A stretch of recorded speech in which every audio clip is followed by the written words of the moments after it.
shut it for you. I believe in the monsters which lay beneath my bed and cradle sheets all the time.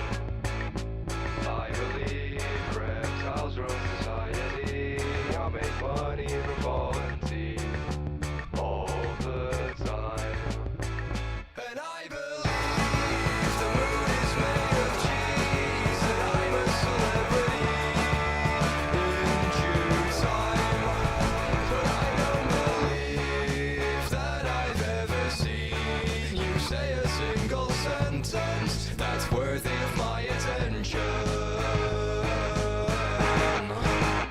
Please shut your mouth. You've never said a word that someone's really heard. Yeah, shut your mouth.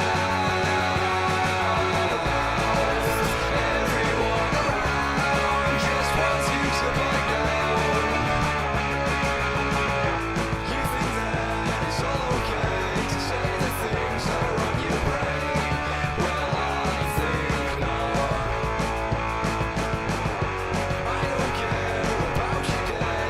Every day you need to explain how it was. And I believe the moon is made of cheese, and I'm a celebrity in due time. But I don't believe that I've ever seen you say a single sentence that's worthy of my attention. So shut your mouth.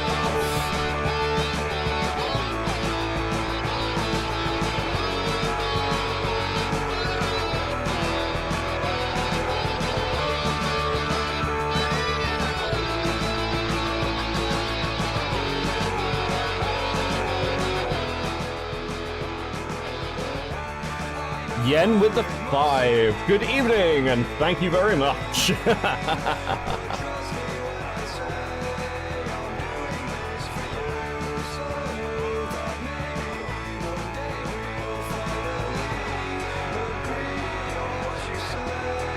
I'm doing this for you.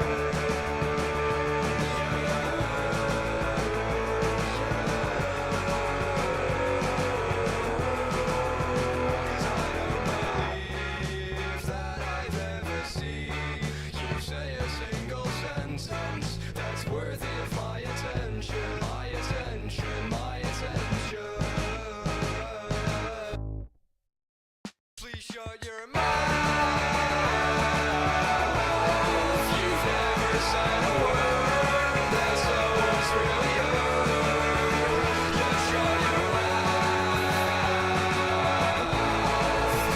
Everyone around just wants you to back down.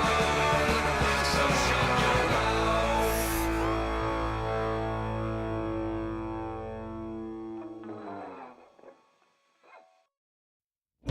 I'm hoping that I'll be somebody one day. Not just a lost cause halfway house. I want a big green lawn that goes on. And a family that loves me, yeah, that would be so sweet. Lemonade in the shade and cold brew iced tea, yeah, I can picture it now. I'm gonna make it somehow, I'm gonna make it somehow. I wasted too much time trying to feed myself and trying to be like everybody else. Cause I thought what I wanted was be wanted by the wrong crap. I'm part of town, going nowhere, hellbound. I'm chained to the same lane, brain wanna be daydream. Just a loser with a bad team, yeah, but that's all in the past now. I'm going fast now, going fast now. I've been knocked down, kicked around, losing my footing all over town. Fell flat on my face right into the ground. I've been lost all my life, but I finally found out of the storm and into the clouds. I'm homeward bound, I was lost and found.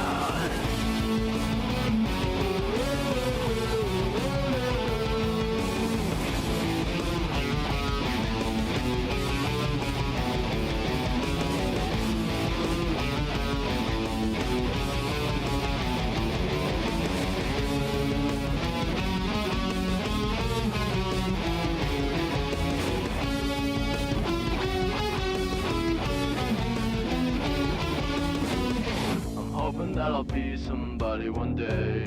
Not not just a lost cause, nowhere town. I want a great big house with a loving spouse and kids that really love me, yeah, that would be so sweet. Lemonade in the shade and cold brew iced tea, yeah, I can picture it now. I'm gonna make it somehow, I'm gonna make it somehow. I've been knocked down, kicked around, losing my footing all over town. Fell flat on my face right into the ground. I've been lost all my life, but I finally found out of the storm and into the clouds. I'm homeward bound, I was lost and found.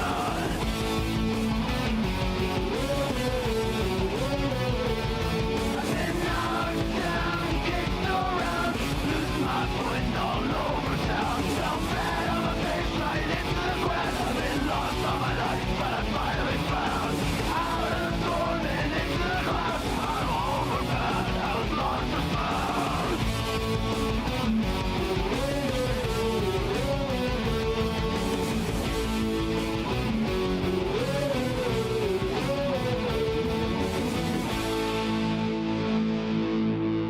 Good evening, good evening, good evening, good evening, good evening. Okay, firstly, Q-Hood with a 5 gifted right off the fucking bat. Let's fucking go, boys and girls. 07 in the chat. It is so good to see you on this lovely Sunday evening and the last day of my little holiday break. I, as maybe you can tell from my voice, feel very rested, rejuvenated. I've basically quit energy drinks. I've just had a little haircut. It's a bit short for my liking, but I'm feeling pretty good. I'm feeling rejuvenated, relaxed. Ooh, I love it. But I couldn't finish this holiday period without talking just a little bit more about Notsoerudite. I wanted to tickle my autism ever so slightly. I saw Space Station post, brought to you by Ground News. How dare she bash Friendly Geordies? Did she understand his videos? Nope. I watched Queeman go over this. And I am actually a fan of the Friendly Geordies. It was interesting watching Queeman watch it, and I was like, it's Queeman getting into kind of news politics is quite interesting. But yeah, listen, Friendly Geordies, I have just massive respect for. The irony of Erudite going after them, or like taking shots at them. Going after them's a bit strong. Taking a shot when the Friendly Geordies have done more, has done more than possibly any other YouTuber I can think of to actually affect their like local IRL politics. So there is quite a bit of lovely irony there. Good evening, Gex Herald, Rita, Ragemonger, somebody, Biddlepins, JTP Poker, not so bright, true. But okay, so what Erudite is doing is she's doing these streams and then she's membering them. They go members only. And then I can't watch them. I can't watch them, guys. I was talking to Cora about this, but she is cutting VODs. I wanted to have a little look at some of these VODs. I'm interested. I'm intrigued. Now, there's a clip of Erudite that's been going around Twitter. You may have seen it. You may not, but I'll just briefly explain. We'll watch a little bit of the stream it's from. But essentially, Erudite says, you know, we've got bigger problems. I'm here to talk about the big issues. I'm here to talk about how Democrats can become the next party, where they're missing out. And it's fascinating because it's all the talking points from like 5 years ago, 6 years ago. No one's learning anything. Like, I'm sorry. Here's my byline. Here's my byline, my baseline, the core of how I see things. And this has been true for me for a very, very long time, but was probably best exemplified through the PV stuff. The truth is that online activity, generally speaking, has very little effect on IRL politics. There are exceptions, of course, like you can trace sort of Trump's popularity, the influence of like social media, but the like movements you need for that, the kind of backing you need for that are very, very specific. At the same time, one thing I've always disliked about sort of like the online political crowd is this argument of there are bigger things going on, guys. There's just bigger fish to fry. Well, sure, I'll grant you that. But if you can't deal with the little problems, or what you perceive to be the little problems, you can't address those effectively, what on earth makes you think that you are the sort of person to address the big ticket issues? And one of the ongoing problems is very simply that people think that things would be fine if you just let me run everything, and then you look at the state of their lives. And it's like, you know, you can't even keep your own household together. How the fuck are you going to keep a country together?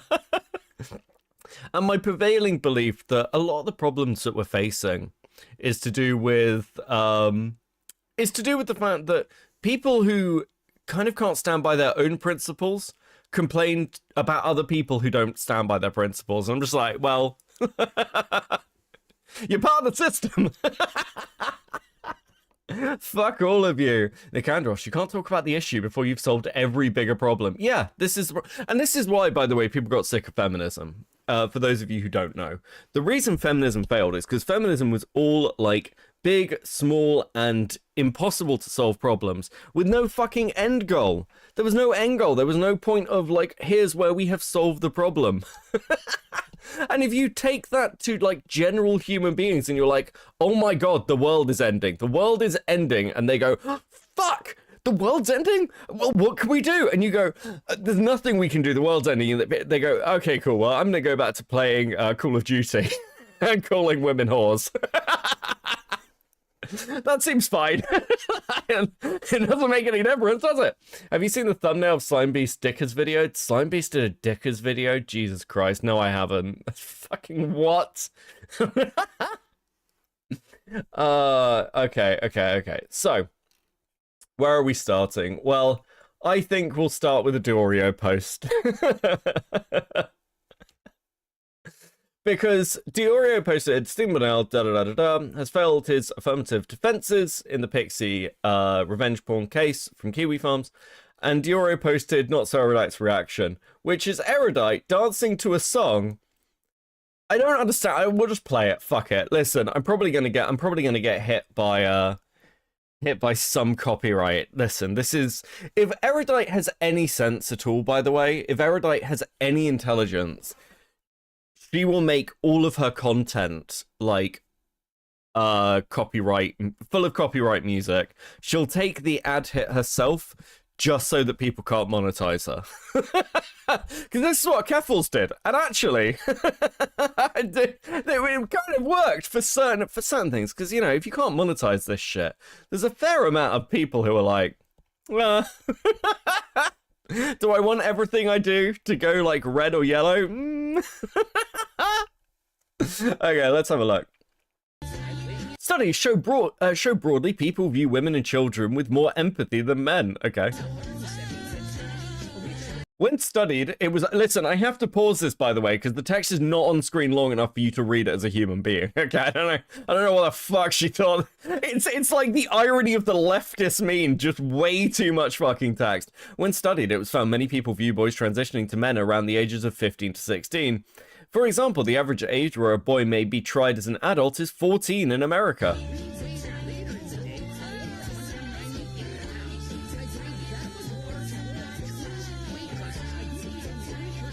Young boys' suicide rate spoke at 60. Do you mean spike? Is that meant to be spike at 14 to 16? Right when socially they are perceived as men.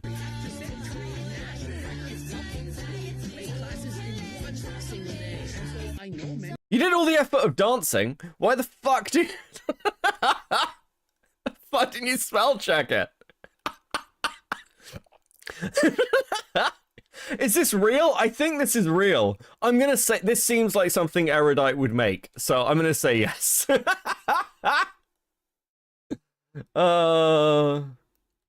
So I'm gonna go with yes. The word order isn't even right.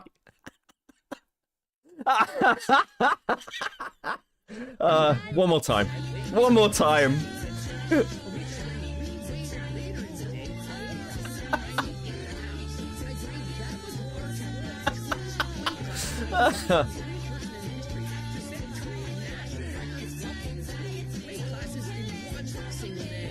I love the dramatic turn. I love the dramatic head turn.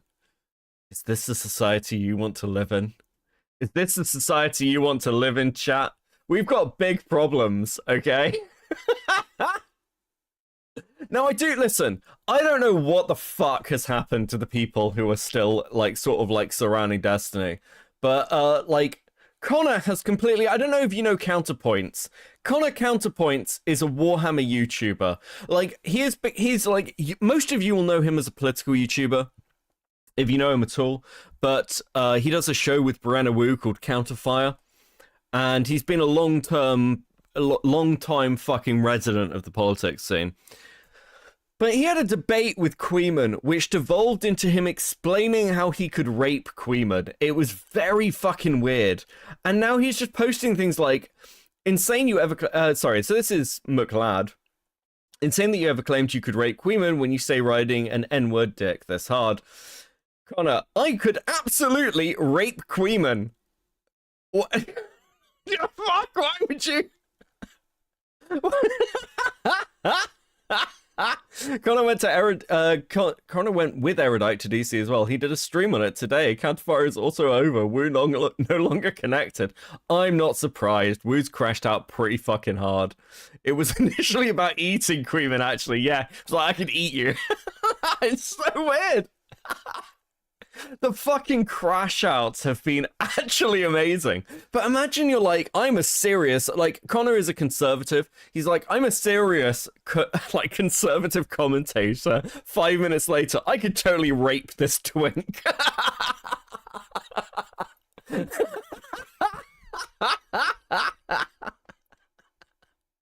Absolutely fucking unreal. So basically, we're gonna use sick here. Now we'll remember this. So this is where we were. This is where we were with Erudite coming back into the fold to start making content again. Now here's my hot take. Erudite has had years to monopolize and kind of capture an audience, and turning herself into a fucking orbiter. Queeman finds himself closer to Dean Withers than he would ever expect. Holy fucking shit. Fuck,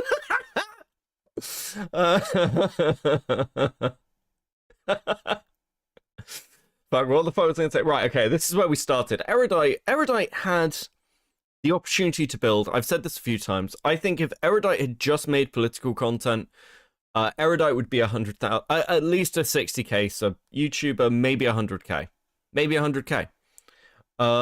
because she had like the intelligence, she was able to appeal to a very particular grouping, but turning herself into a Destiny Orbiter, now she is struggling. Now, we watched this stream just after it happened, and it basically is Erudite crashing out about the situation she's in, and the fact that she's, you know, essentially, like, financially fucked. All she's got left is Bridges, and no one cares about Bridges. No one gives a shit about Bridges, okay?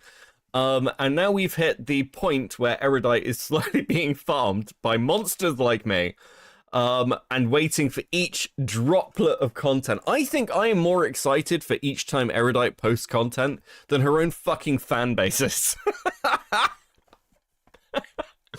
Do you know, as a note, some of the meanest comments I have ever got on a stream were when I first covered Erudite and, like, her marriage. And that's going to be relevant tonight, ladies and gentlemen. That's going to be relevant tonight because Erudite has thoughts. But I think some of the meanest comments I got were like, I can tell, I now understand that I thought you were funny, but actually you're a deeply hateful and vindictive person who hates to see the joy of other people. And I'm like, well, I'm a drama streamer, so, and that is on brand.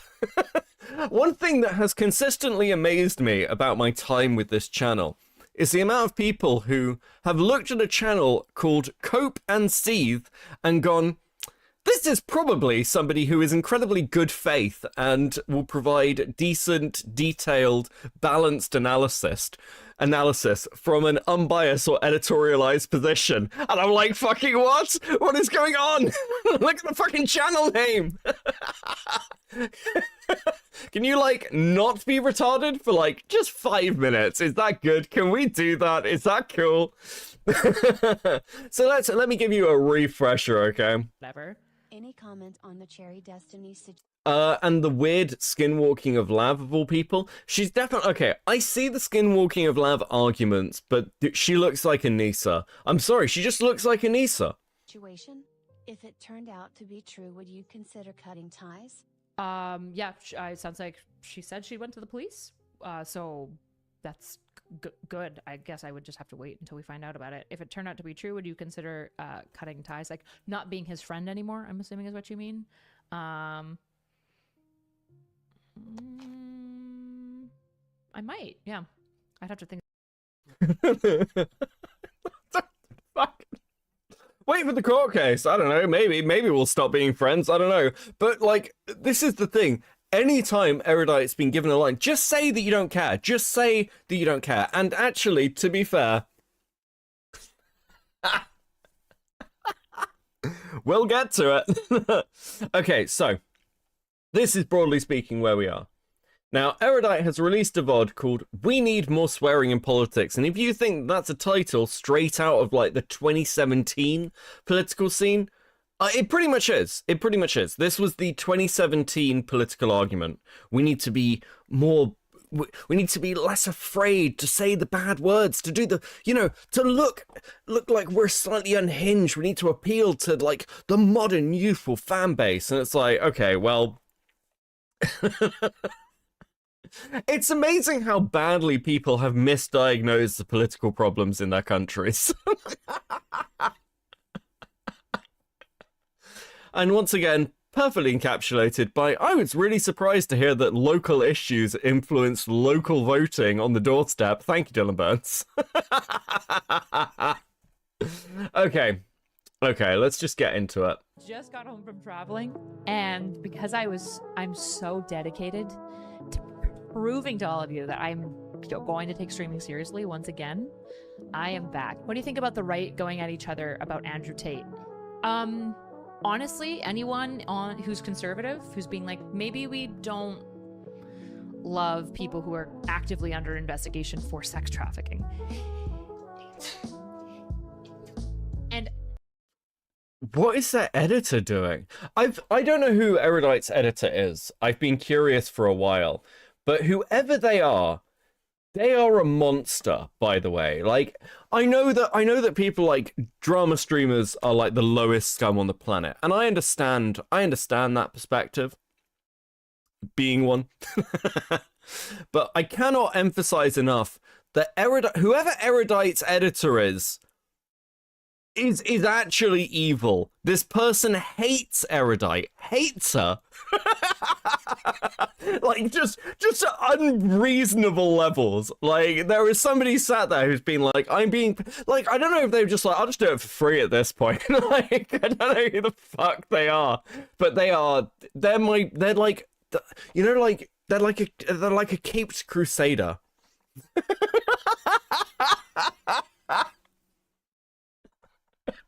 Fuck. Self-admittedly was pimping out women for sex work. I think we celebrate that. I don't know. Okie dokie. So, I was reached out to not even that long ago, like 3 weeks ago, and asked if I would be willing to come as a creator specifically to talk to, hey BB, blast me. I was asked to basically come to DC and talk to political staffers, political funders, and people who kind of operate more Whose editor hates their boss more, Erudites or Jars? Probably Erudites. Oh yeah, fuck. The Oreo did point out their editor on Twitter, didn't they? And they would God, wouldn't it be funny if they were just like, I'm convinced that they're evil, by the way. And it's very difficult to persuade me otherwise. But wouldn't it be funny if they were just really incompetent? Jar's editor just doesn't give a fuck. They're just there for the paycheck, and I kind of respect that. behind the scene in the political space. So there was no congressmen, no congresswomen, no senators, nothing like that. It was going to be more the staff around them, advocacy groups that interact with them, law firms that often represent them or work with advocacy groups and whatnot on different like proceedings. And so like the recent crazy that I was reading on the plane, that executive order against the law firm that my tired brain can't remember the name of, even though I literally read it like 2 hours ago. Anyways, I met with all these people to tell them basically why they're dumb and wrong. I was invited by the CEO of Progressive Victory. I don't work for Progressive Victory. I was invited by the CEO of Progressive Victory. Now, for those of you who are long-time viewers, I've spoken to this guy before. We had a call. Like probably a year ago now. God, it must be. Maybe not quite. I did quite a lot of looking into PV and its background and its, how it works. But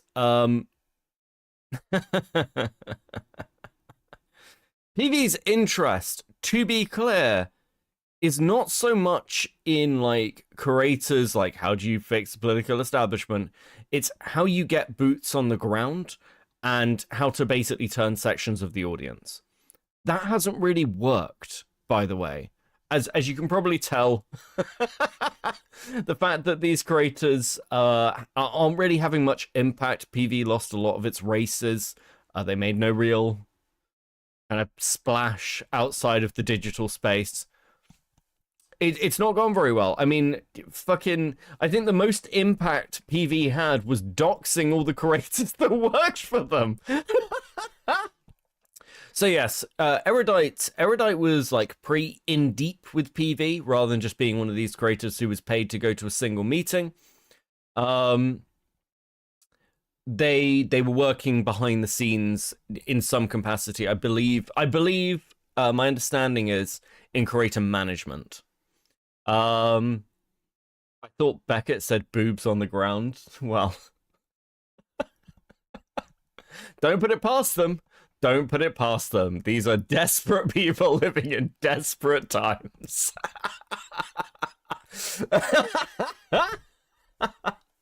Anymore, but he felt that I had something to say, and I told him I'm willing to come, but I'm not willing to like treat people with gloves, kids. I'm really upset with the Democratic Party. For those of you who are aware, maybe not aware, I, a Canadian, and very upset about the Democratic Party's current performance. They have to answer to me before my country is invaded.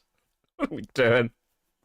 It's like they got Loner Box out. Now I like Loner Box. I've liked Loner Box for quite a while.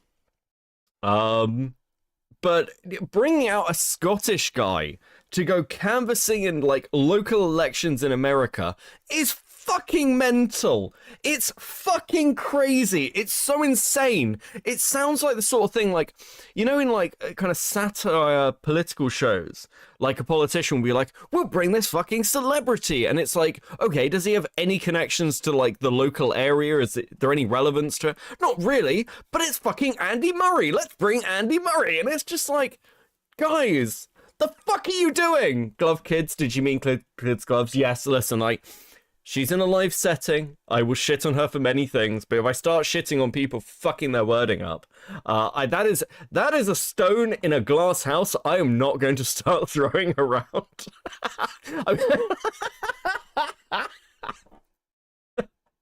Yes, I, the dyslexic, who have made some weird statements in the past when my words have got muddled. that's totally a line of attack I want to start taking. I worked not directly under the Democratic Party, but with kind of like Progressive Victory that it was a PAC that was basically working towards like democratic goals and working with democratic like strategies and stuff like that to get Kamala Harris elected, right? That was like my job. My job was mostly just like coordinating media side. So my job was like technically a fully bipartisan job, which was awesome. My job was literally to just like connect one person's interest to another person's interest, like back and forth. And event. So one thing that PV did was they'd connect relevant streamers or creators with particular politicians. This is what led to Vosh being connected to somebody who was, shall we say, incredibly left-wing? Like, insanely left-wing? To the point where it was almost farcical. Yeah, PV didn't... Look, PV is ineffective, and I'm being nice. I'm being nice, okay? It's, to be fair, though, I mean, what can you expect? What's the alternative? Fucking Rebellion Pact? What the fuck has Rebellion Pact actually ever achieved? Like, Brianna Wu and Cenk Uga's thing. As Brianna, like, I'd love to see a list of successes by Rebellion Pact. It's just Cenk Uga being like, well, I ran for office and lost, and at one point I said I was going to be president. I mean, what more can you say? A pack run by a guy who didn't understand that he couldn't run for president, claiming that he was going to run for president. What a fucking shit show. Coordinate canvassing events, but specifically coordinate media emerging and performing at canvassing events. Okay, so I got invited out, and I was told that I was allowed to be gloves off. My experience for the last year of working kind of downstream from Democratic strategy is that they are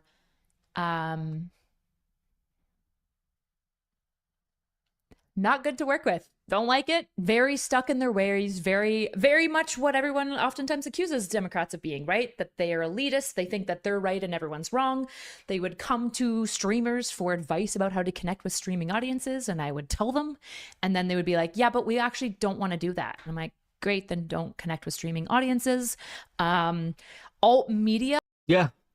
I have actually made this argument. Don't connect with streaming audiences. They're detrimental. What the fuck? DGG, great to work with, yeah.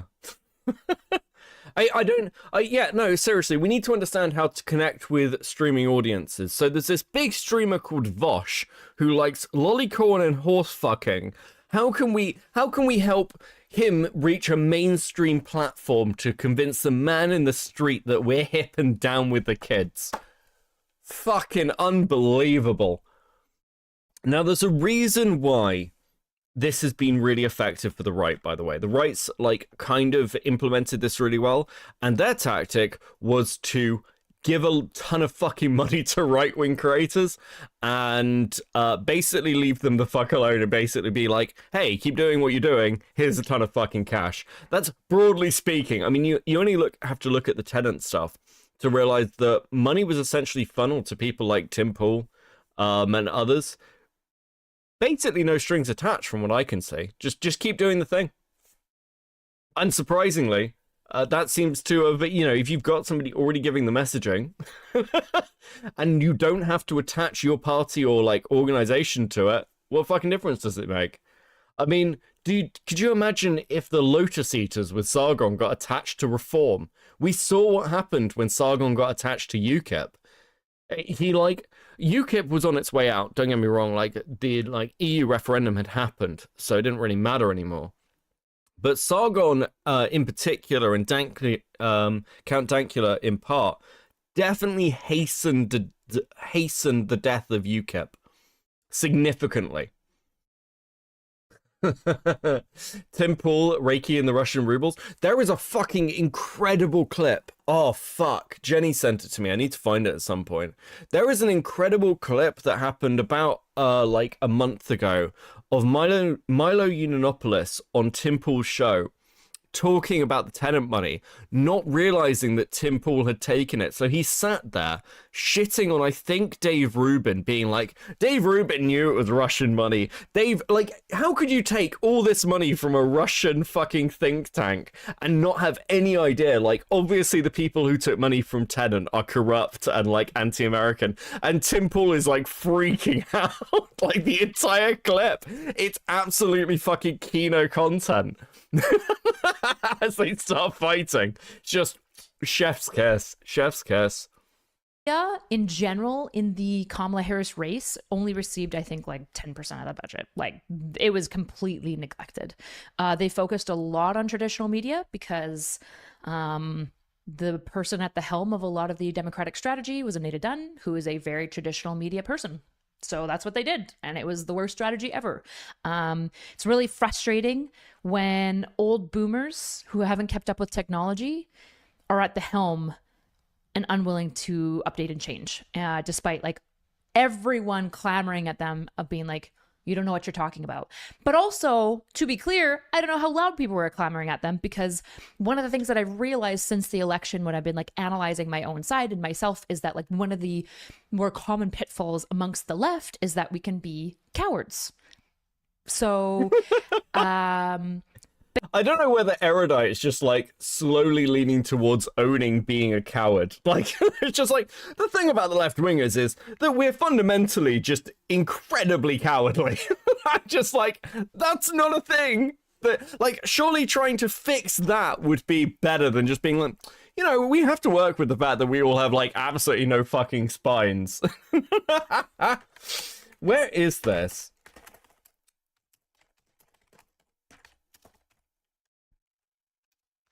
Where the fuck is this? Okay.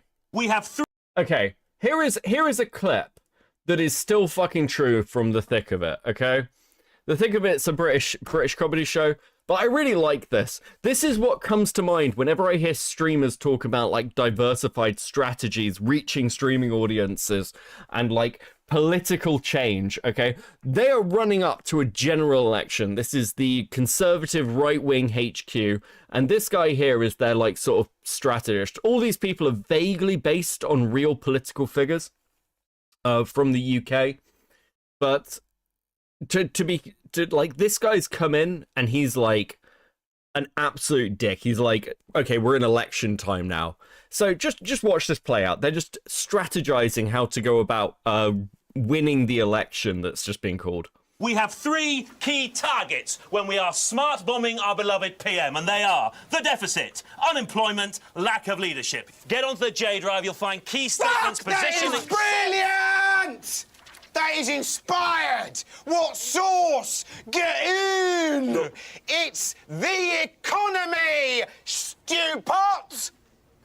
Fuck, what I really need to do is shoot you all in the back of the head. Fuck, fuck, fuck, fuck! But I can't because it's illegal. It's like, it's my internal monologue whenever I hear anyone fucking talk about politics anymore. It's just it. That's all I've got in my head. It's just bleeding inwards.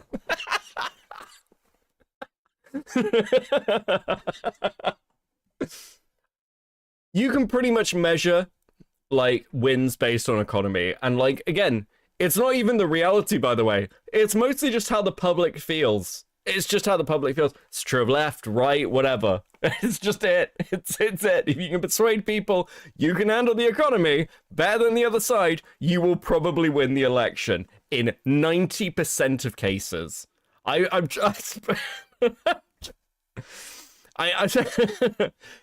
voting populace, not that complicated. Sliggins, member for 5 months. Thank you. Much appreciated.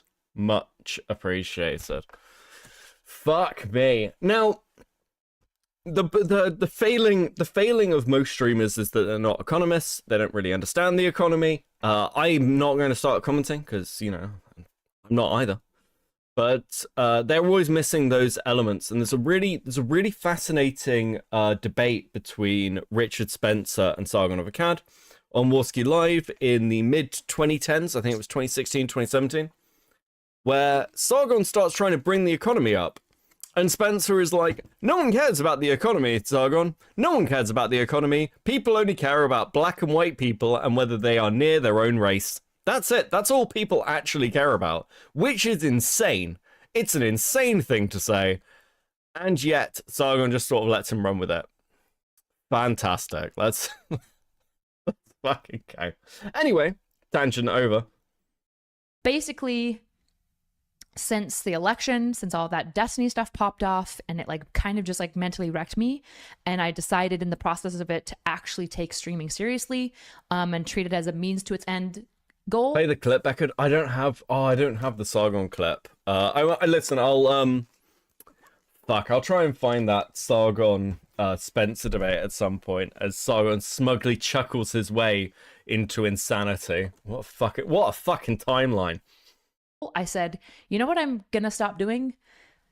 Being a coward, because I've been a coward like a lot, and like not pushed harder on things or pushed back on things within the Democratic Party or things that they were doing in their politics, and not being as willing to criticize. Like I feel like I was too quiet on how obviously old and senile Joe Biden was. Like I was like, yeah, he probably is, and I like make a couple jokes about him sniffing kids, but I didn't go hard. Okay, I could have gone hard. I could have talked about like how he's like obviously senile and old, and while he had a really great term, like he genuinely did, it's just like a little Put the picture of him in the Applebee's suit on the screen. Oh my god, what a fucking...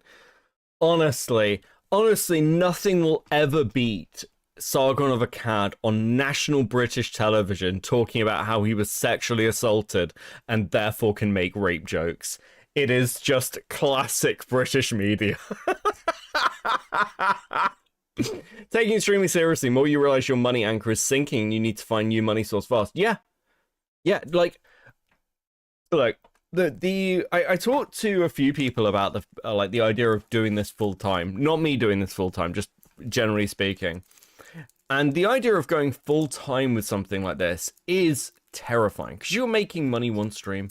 You could be even making a lot of money one stream, and even for 1 year. And then it dries up. And then, like, what do you do? How do you go back to like, normal life? What were you doing for a few years? I was a YouTuber. Okay.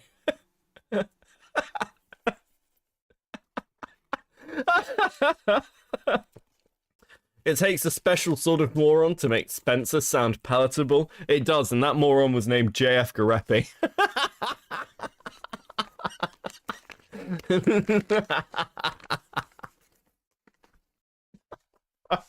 I hate all these people. Why the fuck did I ever enter the politics space? What's wrong with me?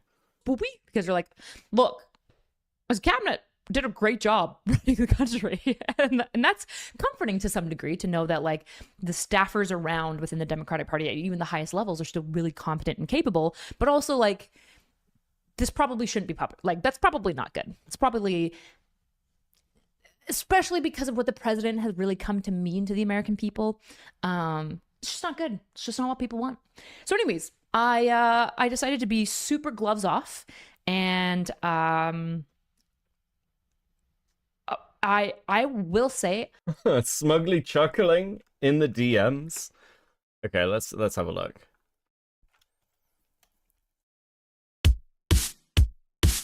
Fucking god.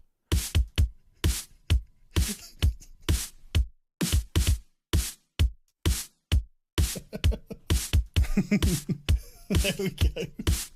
I mean, I'm not... Fucking god. I was prepped, okay?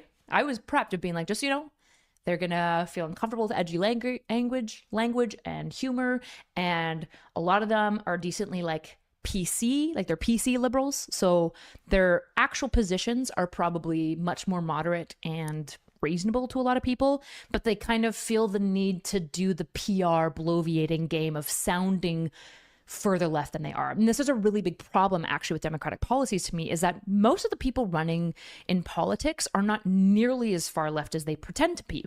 This is frustrating for both the leftists, who are basically having their aesthetic robbed from, because it's what's the dominant culture, what was like the cool culture for a while, when the politician or the staffer behind it doesn't really believe it.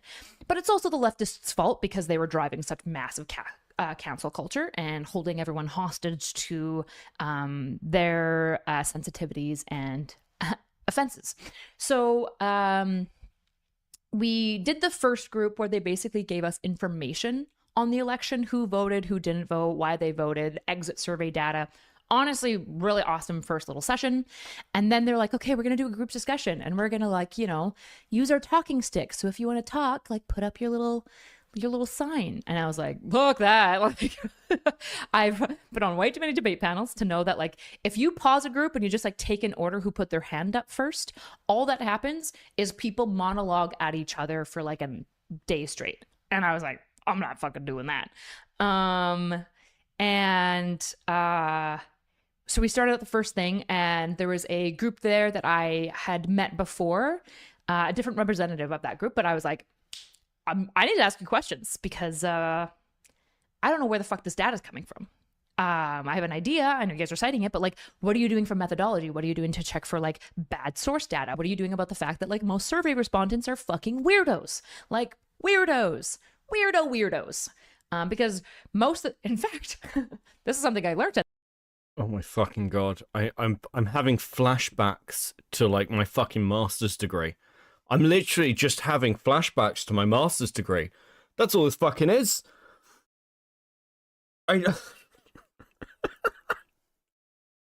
you know... Fuck, give me a second. Okay. Firstly, Artemis Batan. I remember when I was in high school, I was going to make a politics channel inspired by Sargon and other skeptics. I named it I Am John Galt. I'm so happy I never went through with it. The fuck is wrong with you? What? Okay, listen. Let's explain why political science, just very quickly, very briefly, because we're going to start skipping over sections of this.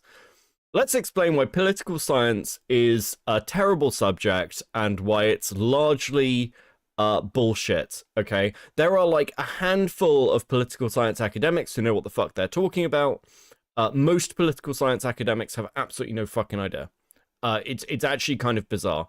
And the reason is political science academics go crazy because no one listens to them at all. No one's interested. Politicians are not interested. In basically every other field of study, people are interested in what you have to say. That's not really true in political science. They're interested in what wins votes. That's it. That's it. Like, how do we get to power? How do we maintain power? How do we, broadly speaking, implement maybe 40% of our policies effectively? That's it. That's what politics is. It's very, very simple.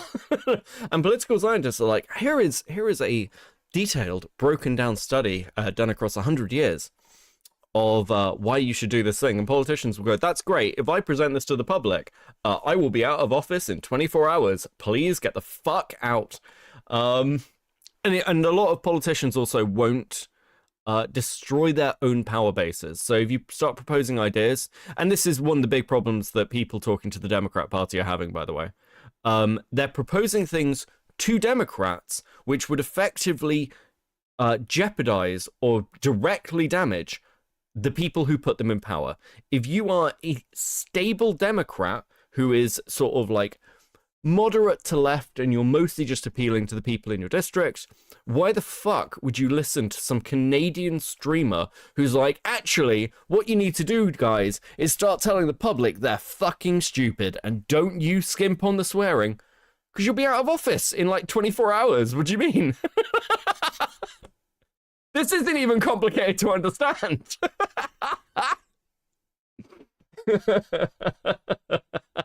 Okay. We're going to start moving past this because there are a couple bits of this that I hope they have kept in. So, let's see.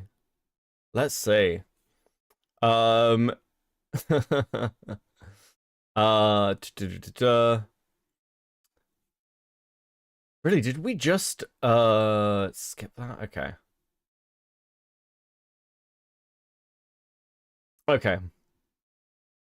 And wrong about how they were going to receive me. I'm so blessed that they were willing to listen to me. And Okay, let's go. That's what improvement looks like. It's not immediate.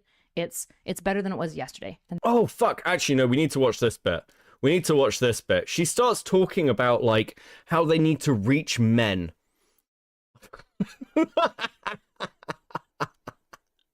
We'll go back, like, we'll go from here. But by the end, I'm not joking, like, I think I said reach out like 5 times at minimum. Like, I tried to like dial it back. I didn't want to like completely lose my audience. But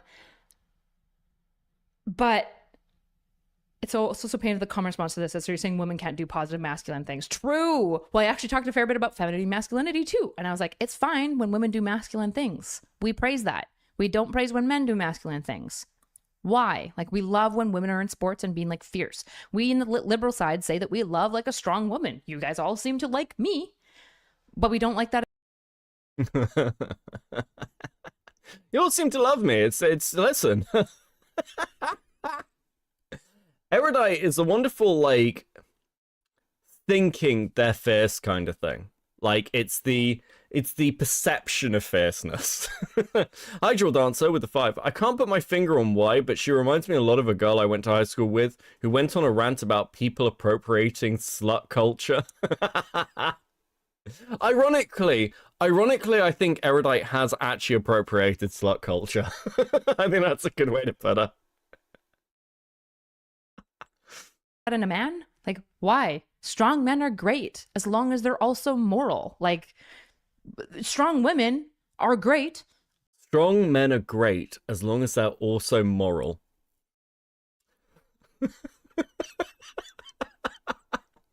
What does that have to say about the current drama you're involved in? As long as they're also moral. So I was super nervous because I was pretty ruthless. I didn't really shield them from my language. I didn't shield them from my opinion. And I did not shield them about the like level of like shit garbage that they had done, that had occurred with how media was approached, which, to be fair, most of them are there because they agree at least with that presupposition. And I was expecting to walk out and have like, I knew I was jiving with at least like 2 people. Okay. They're like, yeah.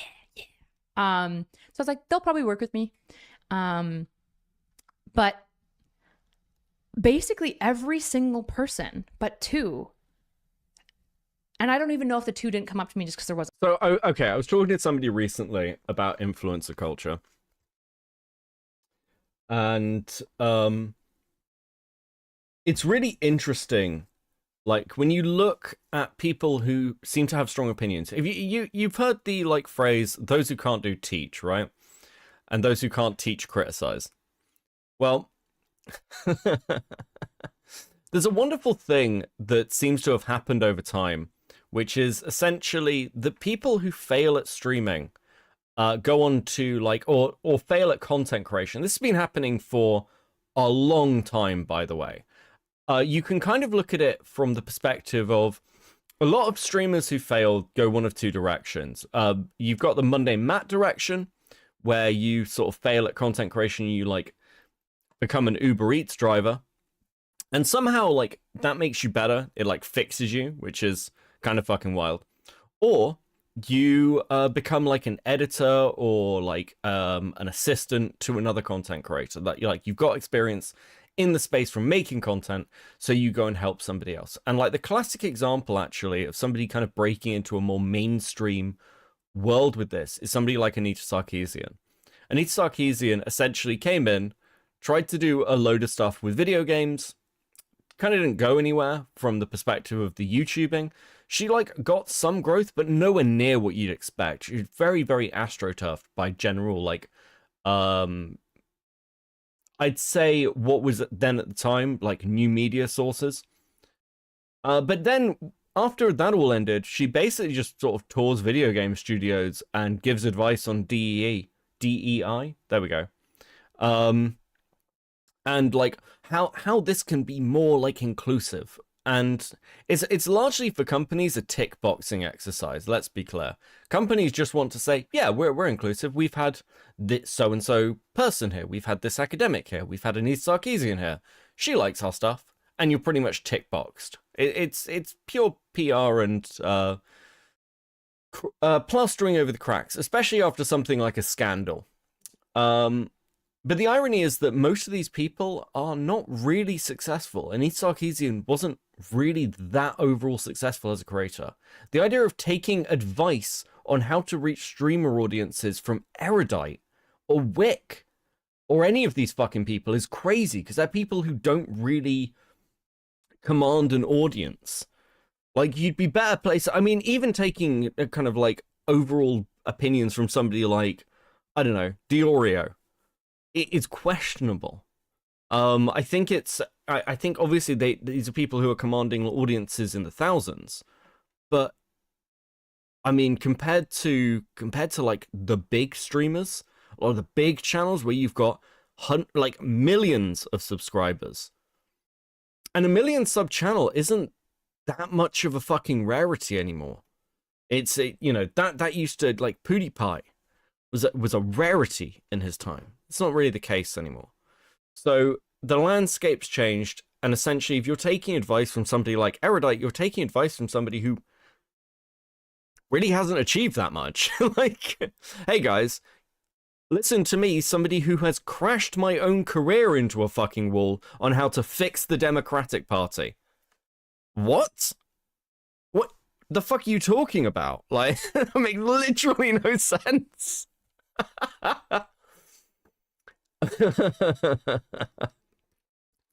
Kai Rise with the 5. Beckett, why are we watching this crazy Canadian simp again? She seems like she seems to be degrading or skin changing each time I see her. Blink twice if you need help. I always need help, but your $5 goes a long way. Kabato, good evening. Yeah, with the 5. I'm just now arriving in stream and hearing strong men are great as long as they're moral is interesting. I wonder what her standards are, Lamau. PewDiePie, is it PewDiePie? It's PewDiePie, isn't it? I'm going fucking crazy. Listen, it's Kyra is like, she seems to be degrading. We haven't got there yet. It gets worse. It's worse. They don't even understand the current trends in YouTube politics. Dean Wither's been getting 2K plus views on YouTube, and Erudite and Connor ignore it. Yeah, I mean, again, you look at tomfoolery with, like, vertical streaming, right? Vertical streaming, I saw tomfoolery the other night at 174 people. 174 people on vertical. But none of that translates into, like, overall viewership, like retention, any of this shit. And again, he's just like, and this is just me observing something. This isn't even really a shot at Tom, though. I'll get to that in the future. I think that's probably going to be an upcoming stream. You're just noise in the moment. And for somebody who wants to influence a wider kind of discussion, being noise in the moment is not good. It's not even good if you're someone like me who's just like a fucking shit poster. That's complete waste. Time, basically, because we went out for drinks and stuff after, I hung out with multiple of these people until like 10 p.m. Hung out with a few people until Gilded. Yeah, but she's hotter than you, so you're wrong, sir. I understand why you ended up getting divorced.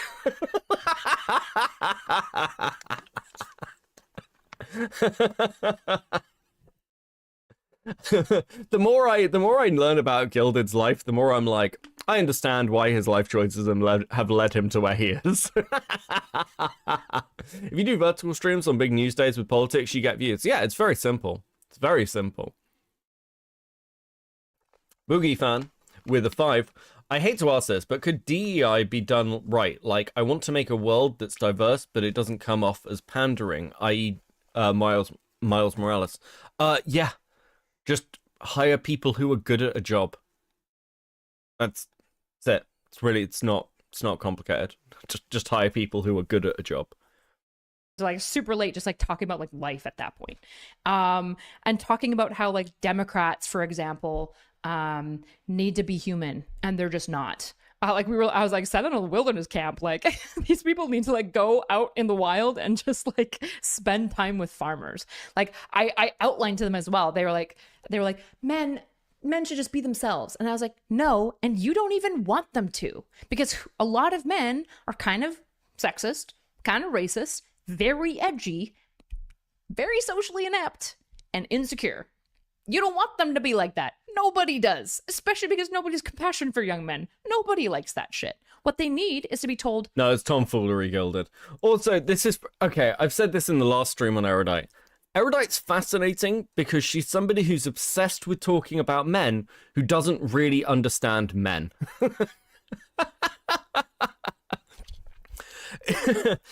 I'm probably repeating myself here, but there's a genuine phenomenon where women are like, hey, if guys want to be like more dateable, they should talk to their female friends about what their female friends want.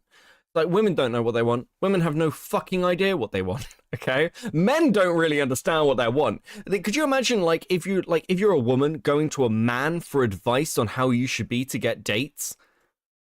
That's a fucking wild thing to do. That's obviously crazy. Don't do that. What the fuck are you talking about? And Erudite is that encapsulated. Hey, I need to talk about men's problems, but Erudite is it's terrible with advice to men. It's just awful. It's almost entirely tailored for like DGG men who frankly are fucked coming and going. Oh, Crypto with 2, ma'am, that is sexist. So true. Kabato with 2, so basically the average feminist. Yes, ironically, Erudite, somebody who considers herself not really a feminist, but yeah, she's just a fucking like general feminist. It's okay. Your struggles are real. They're valid. And unfortunately, nobody cares. So you do have to be better. But here are a couple of things that you can try. And I was like, that's why people like the red pill. Because that's what they're saying to these young men. And then it's built Potato with the 5. All right, Becca, don't let me forget about my pot pie this time. Remind me in 3 minutes. I'll make a note. into this like almost like sexually masturbatory hate porn. But that's what pulls them in initially, right? Most men don't start being like, man, I just really want to tell ugly bitches that are fucking sluts. Usually it's like, man, my girlfriend cheated on me, or man, I've been on this dating app forever and it's horrible and it's breaking my brain. Which, by the way, remember, get off the apps. If you're not having luck, if you've gotten one date in like a year, get off the apps. It's gonna make you hate women. And also, half those women on there are probably bots. It's like Gurpreet, okay? So I'm telling you, if you're struggling with misogyny, get off the apps.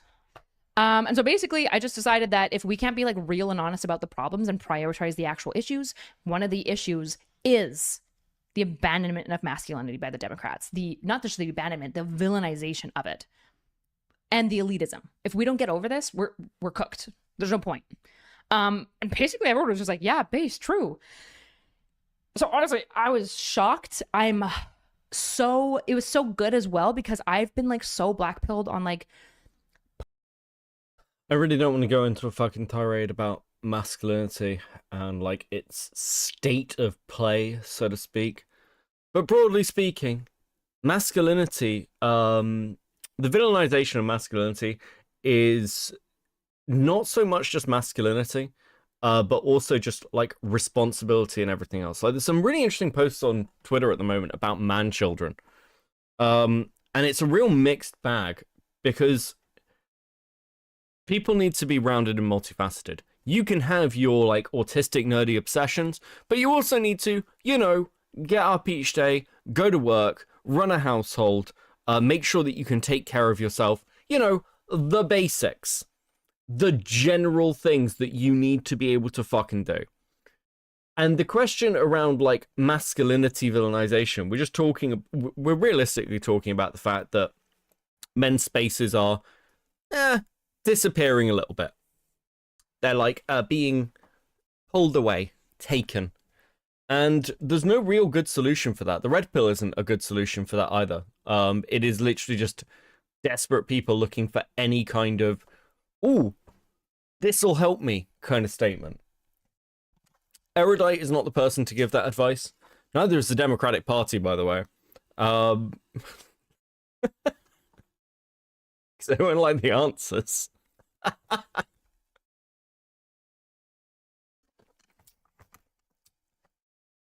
What about the gaycation? The fuck is the gaycation? What is actually going on in America? Erudite is the most weird, sexist, misogynistic person in the sphere. Like again, Erudite, like a lot of people, treats men as a monolith, and women as a monolith, and voting groups as a monolith. And yeah, unless you're going to very specifically appeal to one particular thing that monolith wants, because like there are like obviously shared interests that you can pull people in on. We do this all the time, right? Like I do this. Like I know that there is a shared interest with the monolith, quote unquote, of the audience I have, where if I boot up a stream on Jar, or I boot up a stream on like Nezzy or the FCK, or like something to do with the RCC, that's going to interest like a large chunk of my audience who have very differing views, where they will come and watch me over other people. But unless you've got that sale to people, you're fucked. Now, for most people, this is how we reel it back. It's the economy. It's the economy. It's being able to like pay for eggs right now. Somebody told me they were shopping for eggs and they were like $14 for eggs. Fucking what? Fucking actually what? Yeah, that's something that you can probably radicalize a group around. Kai Rise with the 5. I have bad news from the Erudite Walker. Farmers aren't what lost the Dempsey election. I'd say she's delusional, but I've seen her views on Destiny.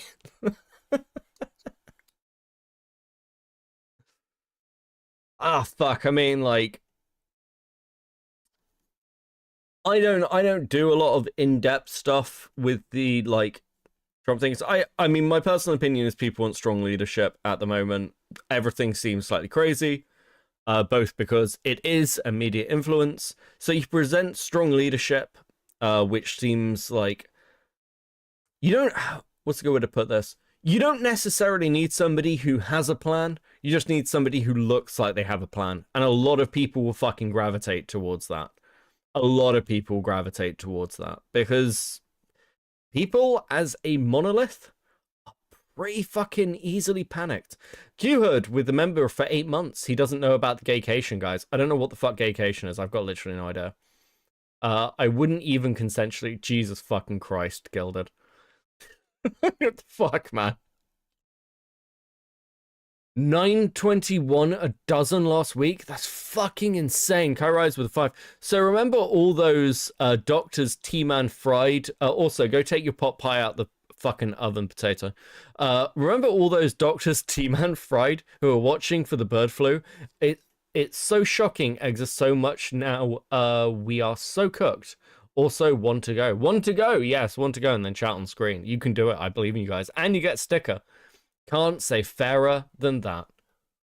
Political staffers and like people in the work behinds and like more of like the elitist ivory tower people that I know are very involved in policy making. And the fact that so many of these people were here and willing to hear me say naughty words like retard and fuck and shit and make jokes about like diarrhea and stuff like that and masturbation.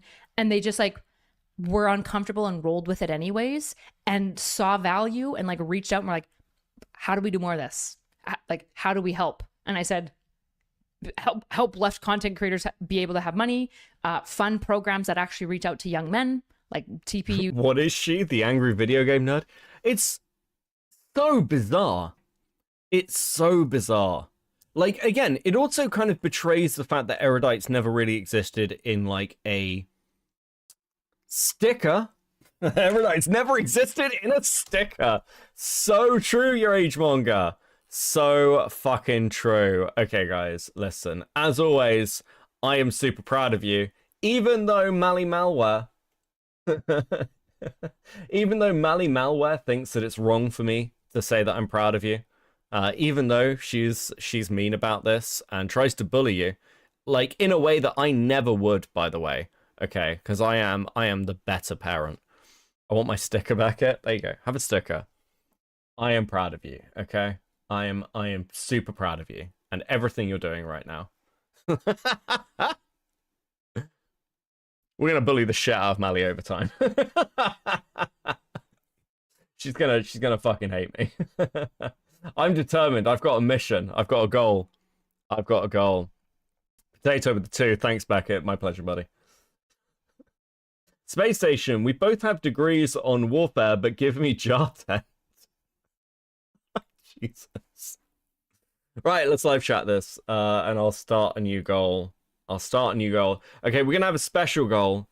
For we'll see if we hit this. We're gonna say Mally song, because Mally sung a song. So if you hit the goal, I will play the Mali song, okay? I'm shameless, I'll admit it. Kai Rise, Mali song wed. Good timing, buddy. Thanks for the 2. Lamtita with the 5. Eggs are free, 99 for me, since I have geese, ducks, and chickens, and donate a bunch to my teachers and staff at my kid's school. That's pretty based, actually. That is pretty fucking based. Okay. A lot of this is Boogie Fan with a 5. The problem with the online left is they struggle to appeal to social problems like men's problems, and to an extent pragmatic econ solutions. Yeah, I think I broadly speaking agree with you. I think one of the big problems with the left is that they're constantly chasing trends. The left is on a weird curvature where it will look at things that happen on things like social media, things in the news, and they will follow the trend of, like, we should say something about this thing that's currently happening.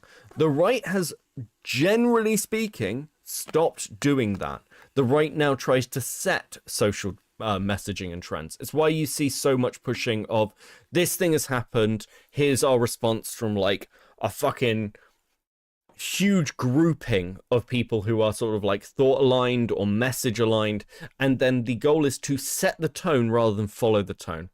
And one of the things that I've often said that's an issue for the Church of England, and I swear this is relevant, is the reason that the Church of England is struggling so fucking badly is because the Church of England is trying to morally follow trends, or follow along to moral and social trends, as opposed to setting them, which you can do as a person, by the way. You can be like, hey, Black Lives Matter's hot right now. I'm gonna fucking like block out my Twitter profile and be like, yeah, George Floyd died unfairly, this is a thing I care about. You can't really do that if you're a church. You're meant to be setting the moral standards, and it's, broadly speaking, leading to the death of a lot of these fucking movements. And I think again, it's not the only problem, but I do think it's a large contributing factor in the issues the left are having. Whereas you should be going, hey, these are the things I believe, so here's the fucking response, and it should be reasonable and achievable. Oh, okay. Where were we? Somebody with the 5. You guys completed the goal. You know what you get. Another goal. Here's $5 to make Aiden cry. Based. Is Aiden even still streaming anymore? I think I saw him live like the other day at like fucking like 6 a.m. my time or some shit. Hydro Dancer with a 5. I only donate for 2 reasons: to get a sticker and to hear you put new letters in my name. See, I'm weaponizing dyslexia. Right, okay, anyway. What was I saying? Yes, okay, this betrays the fact that, Erudite's not really existed in too much of, shall we say, a professional setting over the years. I swear fairly regularly in meetings. I swear all the fucking time, actually. But my position is technical.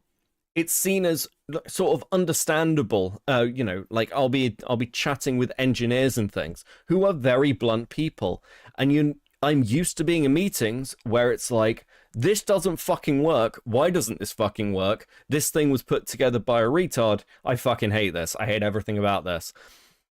Those are the, you know, you're talking to engineering people. However, if I'm speaking to somebody who's like from like the management bracket, or from, shall we say, like an outside the sector, my language will change significantly. I am not talking to like like somebody in their like, I don't know, 50s who spent their life in a suit in an office being like, yeah, this is fucking ridiculous. We need to bodge it together before it bollocks up. I'm like, well, I think that there are constructive and innovative solutions which we can streamline the project towards, because that's what's expected. It's called tonally matching. So going to a load of fucking political people, you will find some in the political space who are, again, kind of the technical people, who are used to hearing swearing, who are used to hearing blunt talking because that's what's needed. And you'll find that some politicians don't like that because they are tonally matched to like media presentation and PR. Okay, anyway, let's fucking go. TPU, just make a democratic version of it. Somebody With as should little do it. friction Fund as it. possible. Find somebody to fund it.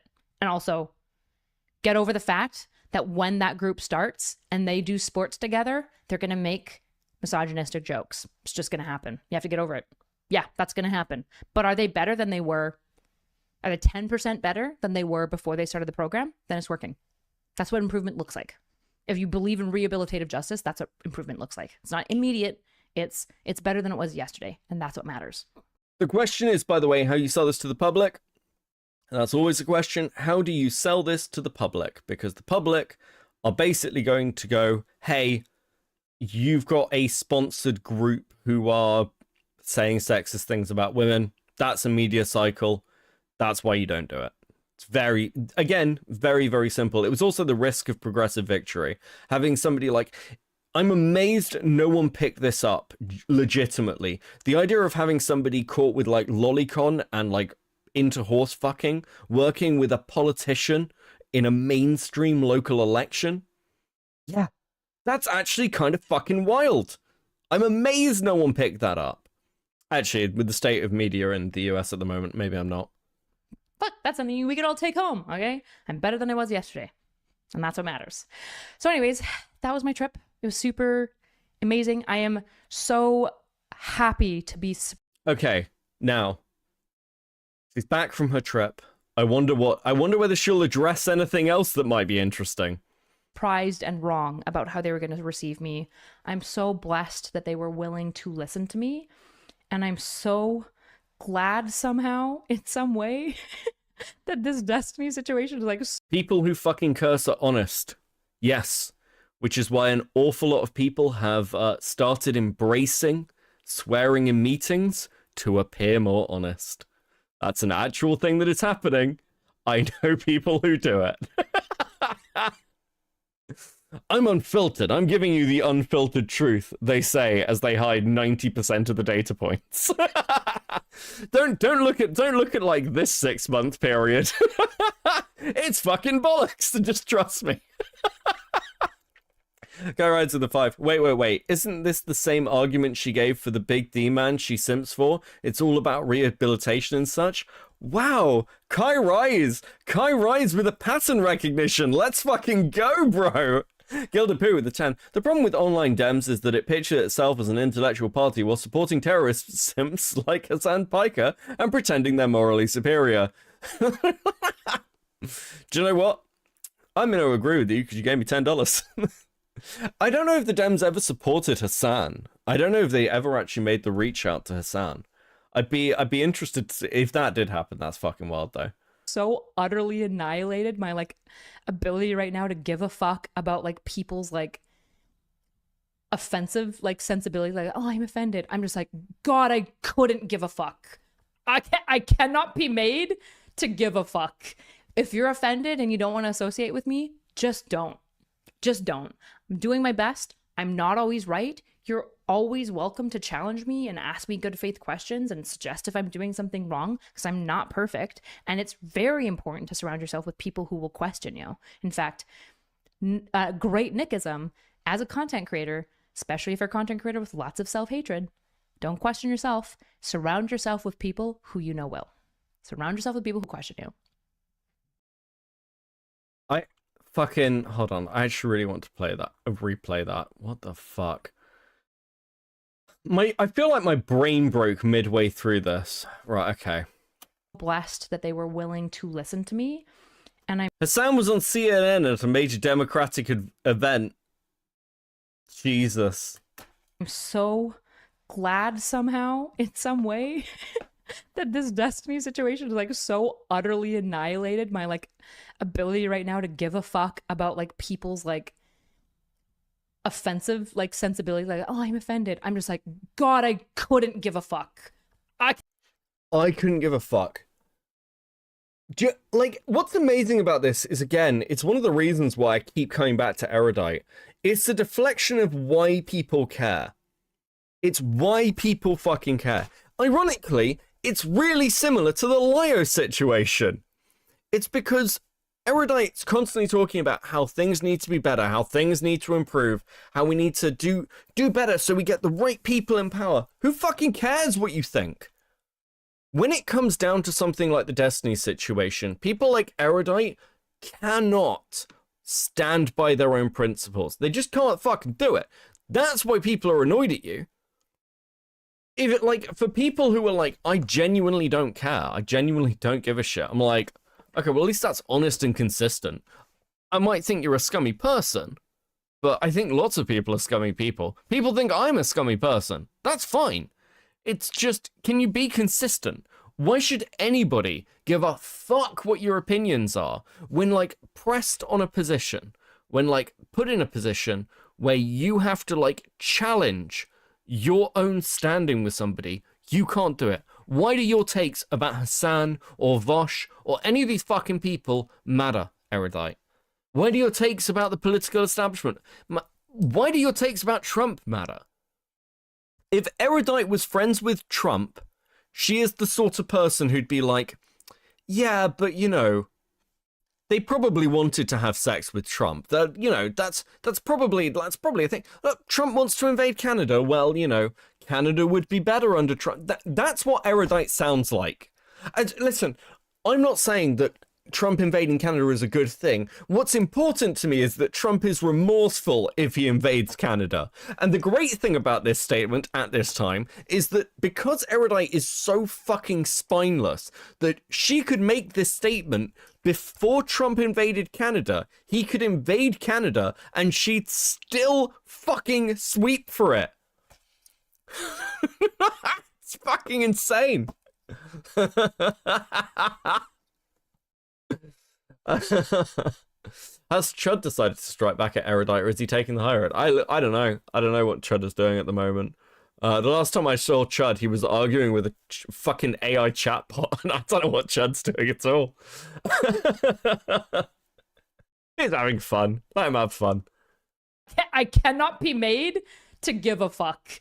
If you're offended and you don't want to associate with me, just don't. Just don't. I'm doing my best. I'm not always right. You're always welcome to challenge me and ask me good faith questions and suggest if I'm doing something wrong, because I'm not perfect. And it's very important to... Chud will not cover her. He just called her a bitch and moved on. Chud has this very particular thing he does when he doesn't like people, where he just like stops talking about them. It's kind of interesting.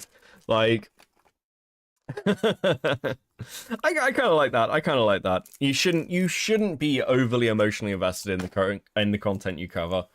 But yeah. I mean, I'm down here doing this out of fucking rage and spite, and also because, frankly, this arc's funny. We haven't even got to the new video yet. Okay, we're getting there. Surround yourself with people who will question you. In fact, great Nickism as a content creator, especially if you're a content creator with lots of self-hatred, don't question yourself. Surround yourself with people who you know will. Surround yourself with people who question you. Okay. Here's my general take on a comment like that. As a content creator, you should absolutely question yourself. You should be constantly trying to, like, you should be watching back bits of streams and thinking, oh, was that a good moment? You're pretty much only as good as your last 5 streams, by the way. That's what sticks in people's minds. Usually when a content creator spirals out, they do it over the course of like 5 to 10 streams. And oh god, what's the phrase? It takes a lifetime to build a good reputation. It takes like a single action to lose it. And you should be careful with that. Erudite's in that position. As for surrounding yourself with people who question you, well, Erudite hasn't really done that. Erudite doesn't have people around her that question her. Erudite is locked off in a little fucking capsule with her cuck husband. Fucking banging. Oh, they were talking to me and they're like, how do we get other like professionals and academics on board? Like I will sit there and talk to these people. Oh, I love this. Okay. This is fucking banging. Now she cuts here. I'm wondering whether she cut the other Destiny bit. Let me just check.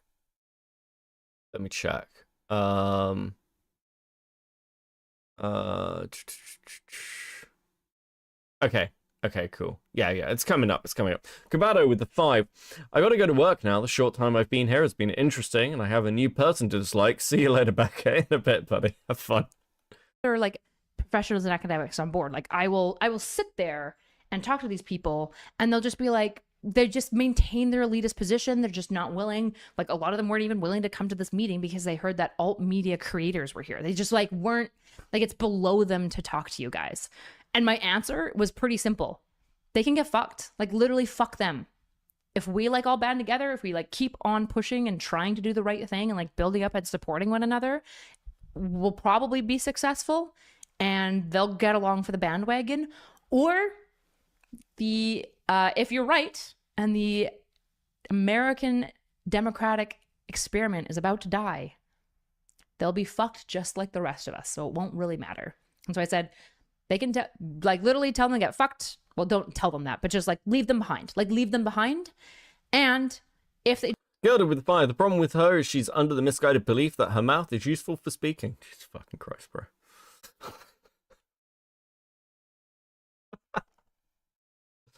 I can't sexualize Erudite. She does it to herself far too much. It's like, I feel like I can't lead. I feel like it's what she wants.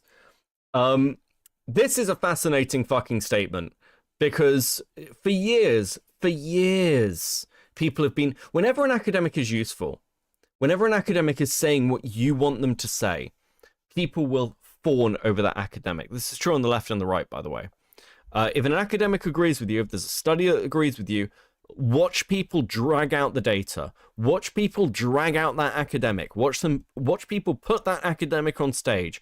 Whether they are a fringe academic, whether they're mainstream, doesn't fucking matter. They are somebody with an authority that you can utilize, particularly in political science. And there is also, I don't know, I've still got a few friends in academia. There seems to be an awareness that this is happening much more these days, which is why academics, broadly speaking, want nothing to do with any of this online shit. Because I've said the same thing about myself. I don't want to go on a stream or a panel and debate fucking climate change or environmental things. It doesn't benefit me. It only causes me harm. It will only run into problems down the road. And even and whatever I say, no one will give a shit unless I actually just agree with them. That's why academics have, broadly speaking, abandoned the online section and movement. It's actually not an academia problem. It's an online problem. It has been growing for a long time. And even when you get academics who enter the sphere and become successful, think Jordan Peterson, they just get fucking ripped apart and go crazy. So why would you do that? When basically, unless you're promised a large fucking paycheck, why would you get involved? It just doesn't matter. Gilded with the 2. All that matters with Notsoerudite is motorboating. Jesus fucking Christ. Butters on bread with the 5. I dreamt that I saw you at an airport, and when I told everyone I enjoyed your streams, you backed away. When I told you I enjoyed your streams, you backed away and said thanks, but please never do that again. I'm uncomfortable. I don't know what fucking dream that was, but that is probably pretty fucking accurate to a real life. If anybody ever like recognizes me in public, here's the rule of thumb. If you ever recognize me in public, bring me a Coke. Bring me a Coke or a pack of cigarettes and be like, yeah, that's it. That's our interaction publicly. I'll appreciate that far more than, my God, I love your streams. No, I kid. You can talk to me if you see me in public. Please throw things at me. I definitely deserve it. jump on the bandwagon later because you're finding success and movement and you're like helping to actually build this like grassroots democratic thing based, and forgive them. Is she allergic to lip stain or something? I don't know what that is. I'm worried though. That's all you can do. Is what brand of cigarettes? Marlboro Reds, Lucky Strikes, or Chesterfield Reds? Take your pick. Try to reward the right behavior. If Piers Morgan, if you don't like him, but he is calling out JD Vance and Trump for their treatment of Zelensky, like and retweet that shit. And if you're like neighbors at work don't like that you retweeted Piers Morgan, they can also get fucked. Their opinion doesn't matter. They're not serious because there's something more. There's a bigger problem, according to them, according to your neighbor. They're not serious. They'll come along eventually, and forgive them when they do. At the end of the day, so yeah, this stream is entirely unrelated to Destiny. I was in DC, talking about much bigger things.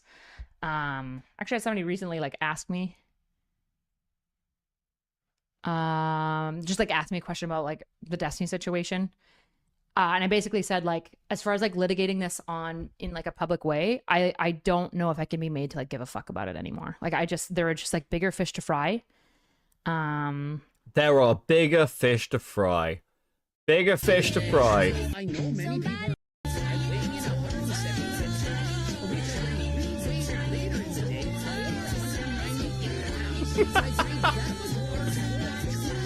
We need to save the West, guys.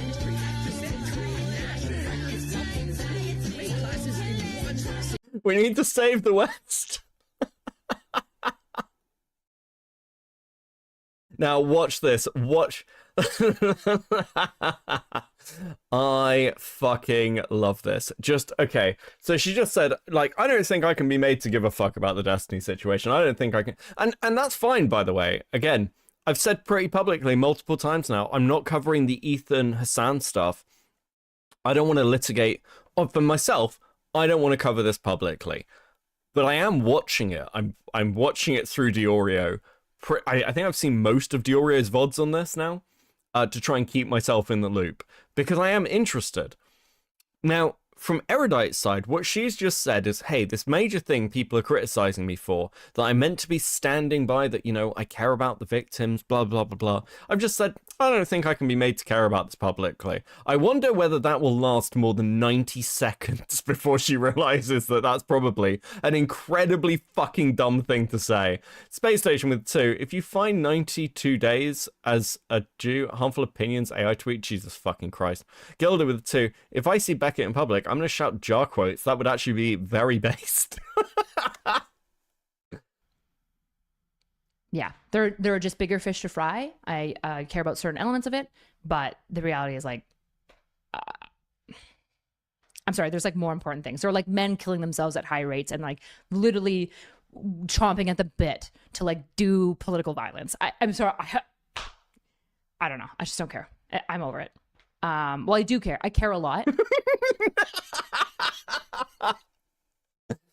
Actually, though, I care a huge amount. I care so much. I really care. I mean, again, it's like, just be honest about your positioning. It's like she's almost honest for a second where she's like, I don't want to talk about this anymore. It's not a fight I can win.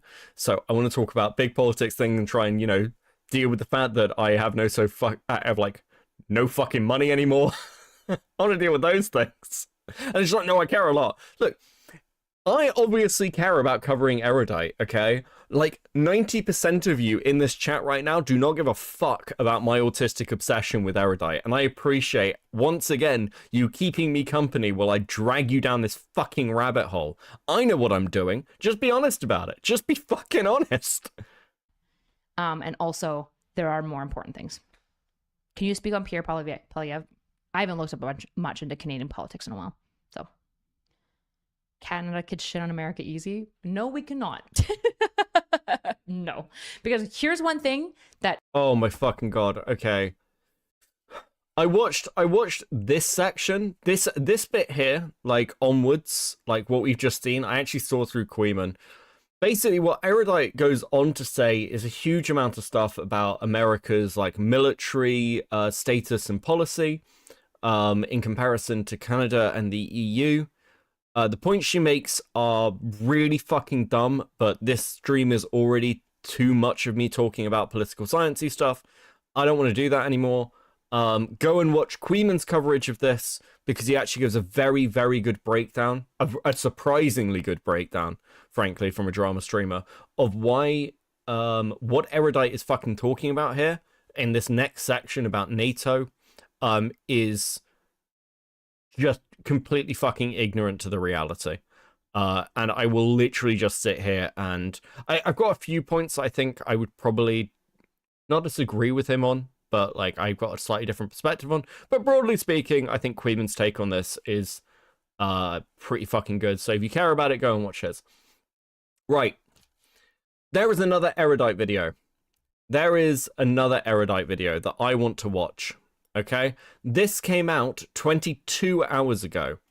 and it's from her latest membership stream. Now it's only 17 minutes long. I've had a clip, I've had some like snips through it. It looks pretty good. I haven't seen this yet, but bits of it that I saw, I was like, oh yeah, okay, this is what made me boot the stream up. This is what made me boot the stream up. The last hour and a half is me just creating length to this stream. This is what I actually wanted to watch, okay? Hey everyone, so I am inviting you guys on a journey. I have realized through the process of immigration, the visa and everything, that SSRIs, I've been on SSRIs for 2 years for my anxiety. I started in 2022 after an entire lifetime of denying that I was anxious, because my anxiety never manifested in like worrisome thoughts, which is a really, really common expression of generalized anxiety. It was all somatic. So it was all muscle tension and irritability. In fact, in many ways, when I think about it, I expressed very similar to how men typically express, which goes. This woman is the ultimate fucking pick-me. It's actually insane.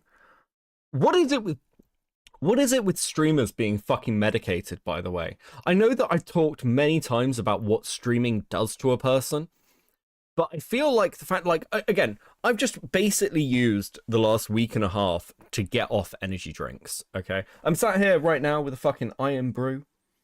I've been trying to, like, put it, like, replace the caffeine, but my goal is to just stop drinking Monster. Okay, stop drinking Red Bull, stop drinking Monster, get away from fucking energy drinks, because I felt like it was fucking with my, not mood, mood's the wrong way to put it. Like, I found myself, like, I could feel, like, the wear off, and, like, I'd slow down a bit. So I'm like, that's probably something I should stop. Maybe just check the impact these are fucking having on me. But the amount of streamers who were on like fucking ADHD medication or like some sort of amphetamine or just like out and out fucking drug addicts, it's crazy. And Erudite doesn't even do like long fucking streams. I just find it absolutely bizarre. And now she's like, okay, let's do a stream where I'm talking about the medication I'm on. This isn't normal. This is like, I feel like someone's parent. I'm like, you realize that what you're doing isn't normal, right? Like, this isn't good. Gilded, BEWBS. Anyways, back to KCD2 later. Thanks, Gilded, for the 2. Catching a bit. Kairise with the 5. Are they melting in real time, or are they just living in the south? Fucking God. Try replacing energy drinks with caffeinated teas. Yeah, basically that's what I've been doing. That's just all Americans. We love our pills. It's fucking crazy. She's farming sympathy. I think that might be I think that might be part of it in this one. But yeah, like I'm just trying to replace it with some other form of caffeine and basically overall like lower my overall intake of caffeine and chemicals and shit. Trying to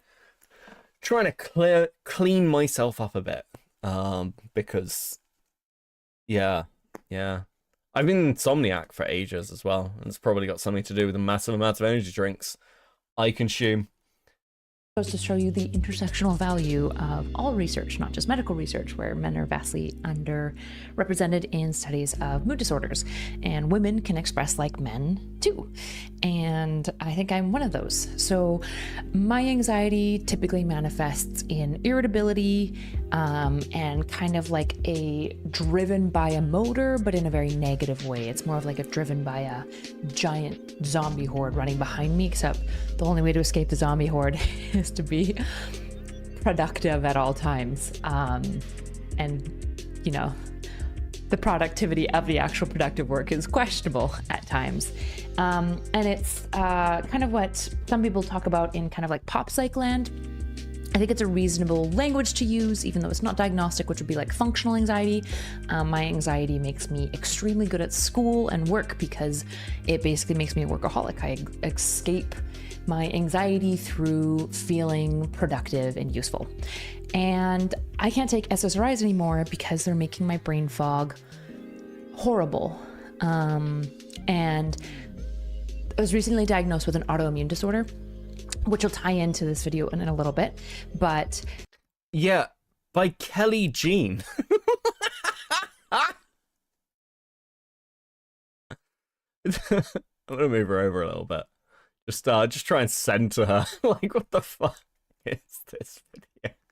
Hey guys, so I recently found out I had like really bad anxiety and I was irritable. Could that irritability be anything to do with the fact that you like picked your entire life up to basically chase after your online boyfriend, Destiny?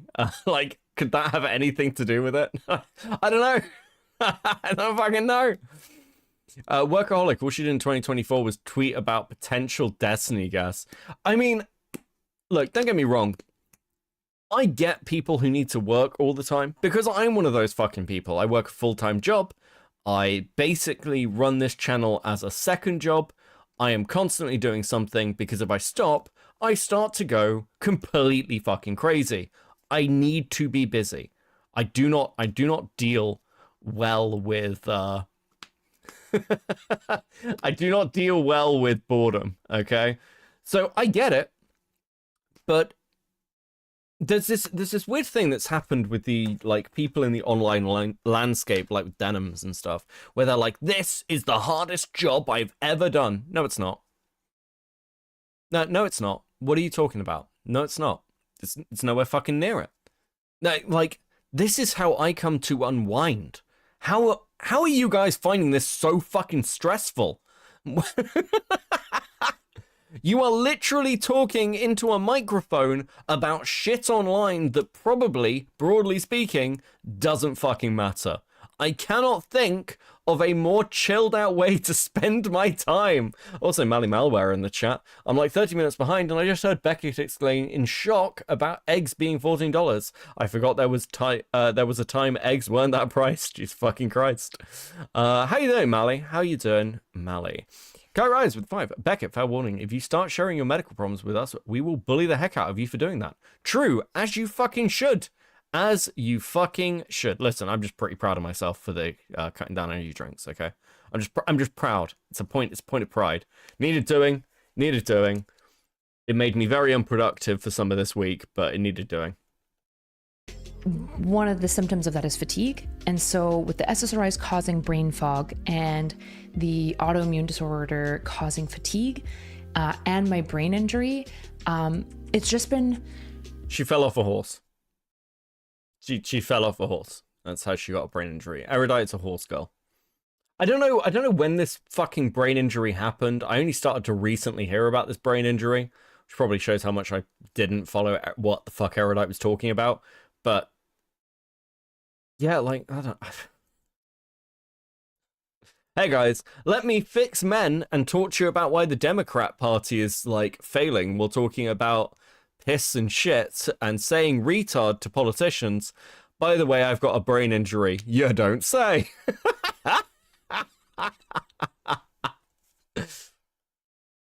I just haven't been fully 100% me, like operating at 100%, really there, really logical, thinking well, engaging and wrestling with concepts creatively. My creativity was like nuked. And so I've decided, after talking with my doctor, it's all in the clear, to go off of SSRIs.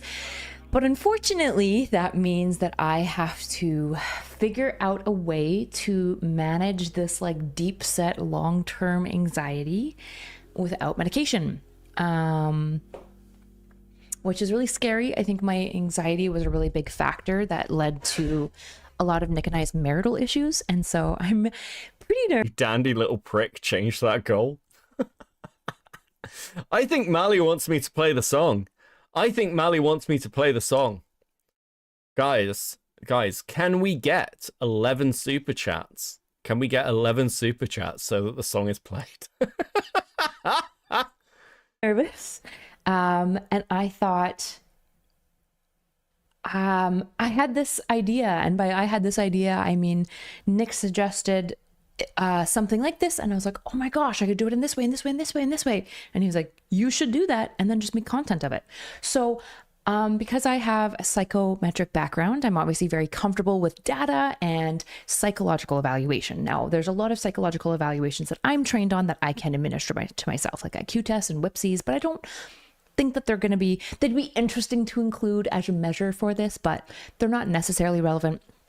But basically, I'm going to re-up to make sure that the measures... Rage Wrongler with a 5. Yes, we can. Yes, we can, chat. I believe in you. I cannot believe that I am watching somebody talk about how they're... Maybe, because my background in psychology allows me to do this, I can start testing myself. Hey...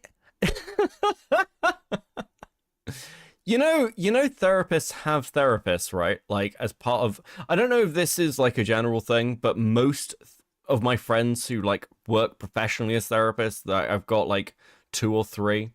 Because one guy I lived with, basically, was a therapist, and I met a load of people through him. Like, they all had therapists that they had to go and see to make sure they were mentally healthy. It was, like... seen as like a standard thing that they'd have like either like a monthly session. So the idea of just being sat there and being like, yeah, no, I'll just administer some tests to myself, see how I'm doing. I'm like, that sounds horrifying. You live with a man, gay? Yeah, listen, it was a house share like 8 years ago, man. Fuck, I'm old. You can't even do that for a family member because you're fucking biased. What the fuck makes you think you can do that for yourself? I mean, at this point, it's not like she can afford her own therapist, right? That I'm used to for anxiety and depression, and probably like, I think I might do a global functioning score as well, are the most up to date. Which would be like the BAI, so Beck anxiety, Beck depression, and then there's usually like a GFH, like global functioning, no, GFI, or there's like a global functioning index. I'll need to look up the name of it again. But my thought is that basically I'll take these, they're free online. You think Nezzy's therapist has a therapist? Yeah, it's Doodle Tones. And I might turn them into, I'll probably put it on Qualtrics if I can afford this subscription. Qualtrics is just, it's actually the way that most data scientists build like self-report questionnaires. If they want to do questionnaires online, is you just build the Qualtrics questionnaire, it fills it in, and then every person who fills it in, it collects into data, and it's really easy to Pinko with a 5. I just woke up, has money. Thank you very much for the 5. Good morning. export to any data system. And basically I want to do, I'm probably just going to work through all of the empirically tested measure treatments for anxiety and depression. And when I say anxiety, depression, I should probably qualify that. What I'm really looking for isn't just, so a lot of psychology is very concerned with taking you from like -4 to 0. That would be the BAI, BDI anxiety treatment. What I'm interested in is not just evaluating my -4 to 0 experience, but also trying to evaluate my 0 to like +8 experience. So my like well-being, because I think I actually have a fair bit of well-being despite having a fair bit of like mental health issues. And so can we go back in time? I want to go back in time. I want to go back in time to like erudite, like early erudite, okay?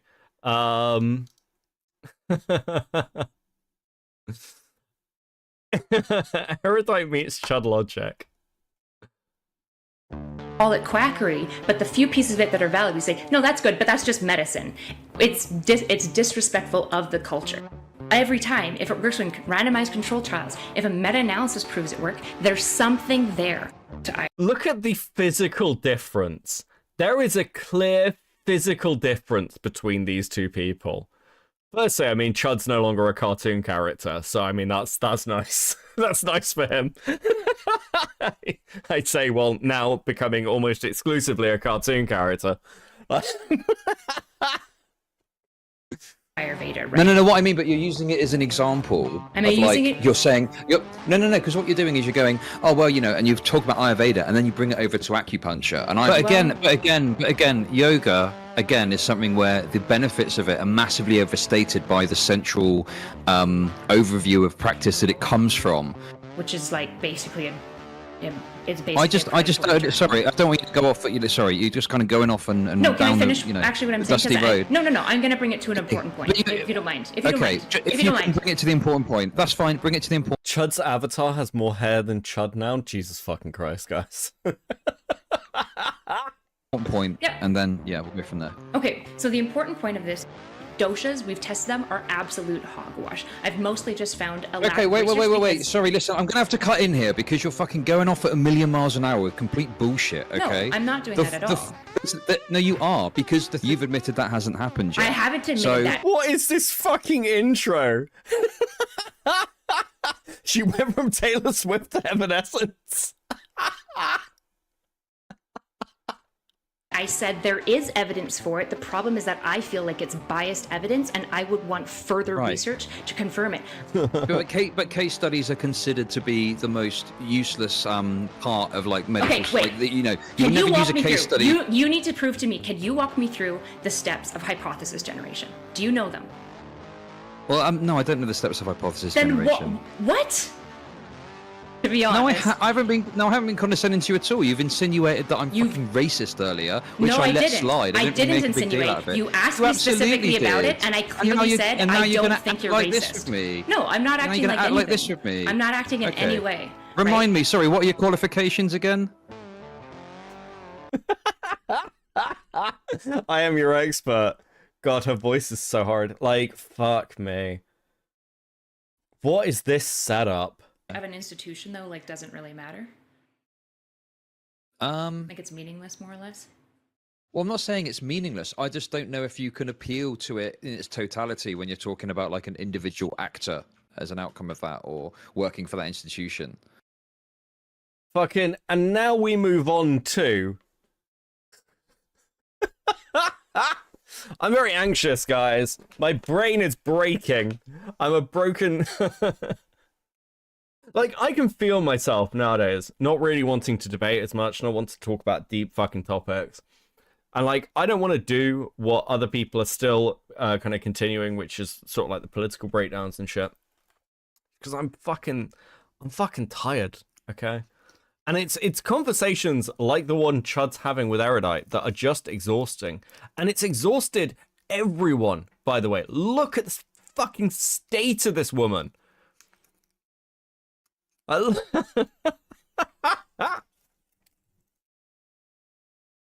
Never endingly just fucking not like it's almost like you're purity testing other people's intelligence, which is a bizarre position to be in. Are you smart enough to understand this conversation? Are you smart enough to engage with me? And that always bored the fuck out of me.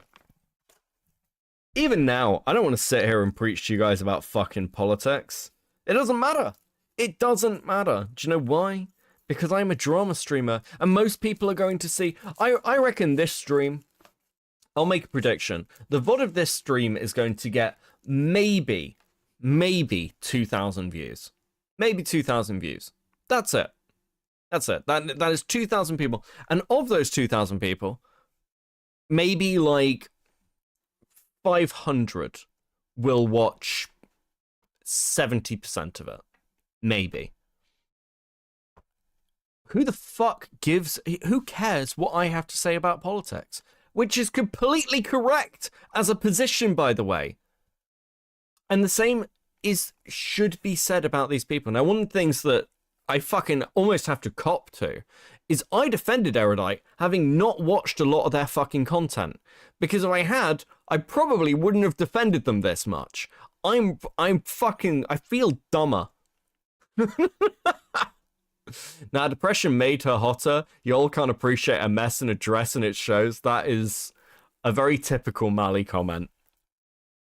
That's a Mally I can fix her comment. Jesus fucking Christ.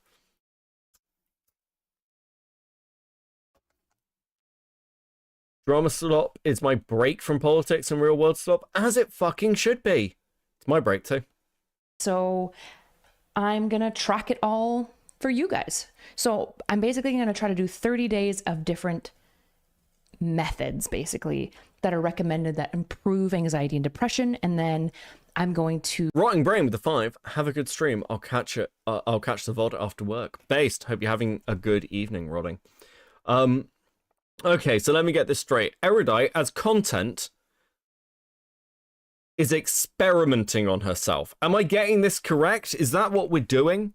So I'm basically going to try to do 30 days of different methods, basically, that are recommended that improve anxiety and depression. And then I'm going to fill out a measure daily to kind of correlate the progression of my anxiety depression with whatever measure I'm implementing at the time. And it works out really well to tie into the autoimmune, because right now I just got accepted to a clinical trial for... I'm sorry, don't... Depression Quest 2025, let's go. Isn't the point of treatment like this that it is like over a prolonged period of time? Like, again, I can only speak for myself, but it took me quite a while to sort of get back.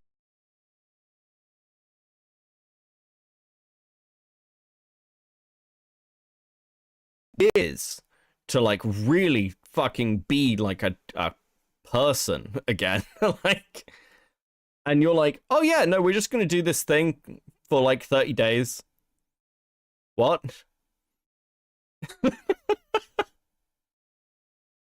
People are gonna, like, listen, I don't know if anybody takes Erudite seriously, but the idea potentially that people are going to take fucking advice from this person is horrifying. She's trying to create a testing methodology and implement it on herself without supervision, with rapid iteration of the processes.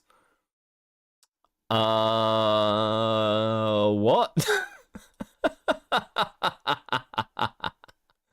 Oh, fuck. I rise with a 5. 30 days for different methods. No wonder they took, like, they look like they're falling apart. Yeah, fucking hell. And we are 7 super chats away from hearing the Mally song, by the way. just 7 little super chats, and you can hear Mally sing. Are you excited to hear Mally sing? I'm excited to hear Mally sing. For the autoimmune disorder that I was diagnosed with in January. Thank you, Dr. Kelly Jean. Not even joking. She recommended it. I've gone into an actual doctor and been confirmed. I have a disorder called Sjogren's disease. It's progressive, just means that I'm dry all the time. It has like other effects and symptoms. It's where like the acid... Can we just talk about this? I'm dry all the time, says the woman who looks like she's constantly just endlessly stepping out of a shower. Like, what the fuck? This is why I like women, you prick. Yep. I know. And yet we're married. This is grounds for divorce number 5. Well, if I ever actually fall out with Mally, none of you will know whether it's real or not. Tears come from. But anyways, for this clinical study, I have to fill out like a... Oh yeah, she's crying like acid tears, which makes her sound like a lizard. Like, that just sounds like I'm sorry, being like, going to anyone and being like, yeah, I'm crying acid tears. I'm like, you're a lizard. It has like other effects and symptoms. It's where like the acid tears come from. But anyways, for this clinical study, I have to fill out like a dryness measure, basically, where I self-report how dry I feel every day. And I have to do that for the next like 14 months, I think is the length, 14 or 16 months. It's a really long study. So I'm already required to build in this habit. And it sends me a text every day reminding me to do it. So I'm just going to chain the habit, which is... Gadsbury with the 5. I think we're about to see Brit on Brit crimes hit that goal. You're calling Mally a Brit? She weren't like that. By the way, if you want to build new habits, one of the best things to do is chain it. So if there's something that reminds you, I feel pressure to fill out this dryness thing because it's a clinical trial and I don't want to mess up some cool scientist's data. I'll just add on top of that, filling out my Qualtrics measures. I'm not 100% on the Qualtrics. I need to play around with some of the systems out there because I would like it to be basically a measure that renews every day and collects my data that I can do on my phone as an app is my goal. So I'll build in probably 3, maybe 4 measures. I'm going to look at the What is dry? Like everyone's like, wait, what exactly about you is dry? literature tonight. If you're wondering how I would go about looking at the literature, I'll just super quickly show you. So right here, sorry, I'm blasting your eyeballs. That didn't help. Well, enjoy. Right here is Wikiversity. I really like Wikiversity as like a beginner of finding different like measures and evaluations. It's just like a really good overview. So it is doing in youth. Most measures for mood depression, for mood disorders that work for youth, work just as well on adults. It's just you have to secondarily test them in youth to make sure that they apply generally. But obviously I will still check every measure for adult measures. I love the fact you can hear Nick in the background. I like to think he's just crying. I like to think occasionally it's just howls of pain from her husband. Nothing that I'm Feels like she's doing an MLM stream.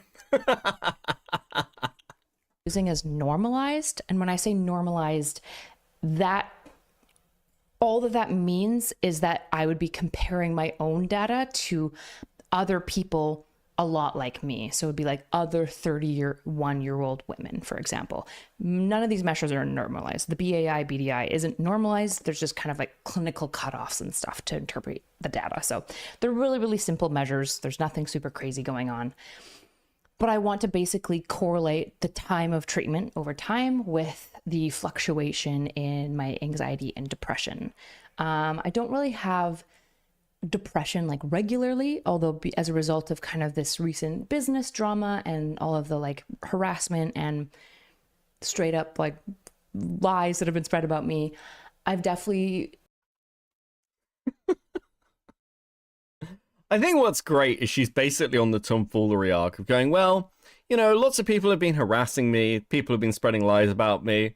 No. You just got exposed. The core criticisms are just the reality. Are you still friends with Destiny? Yes. Are you still going to work with Destiny? Yes. Were you aware of, broadly speaking, what had happened during that drama? Yes. Because if you weren't aware that Destiny had recorded people without their consent, why would you be negotiating in the background at all? Why would you be in that middle ground position?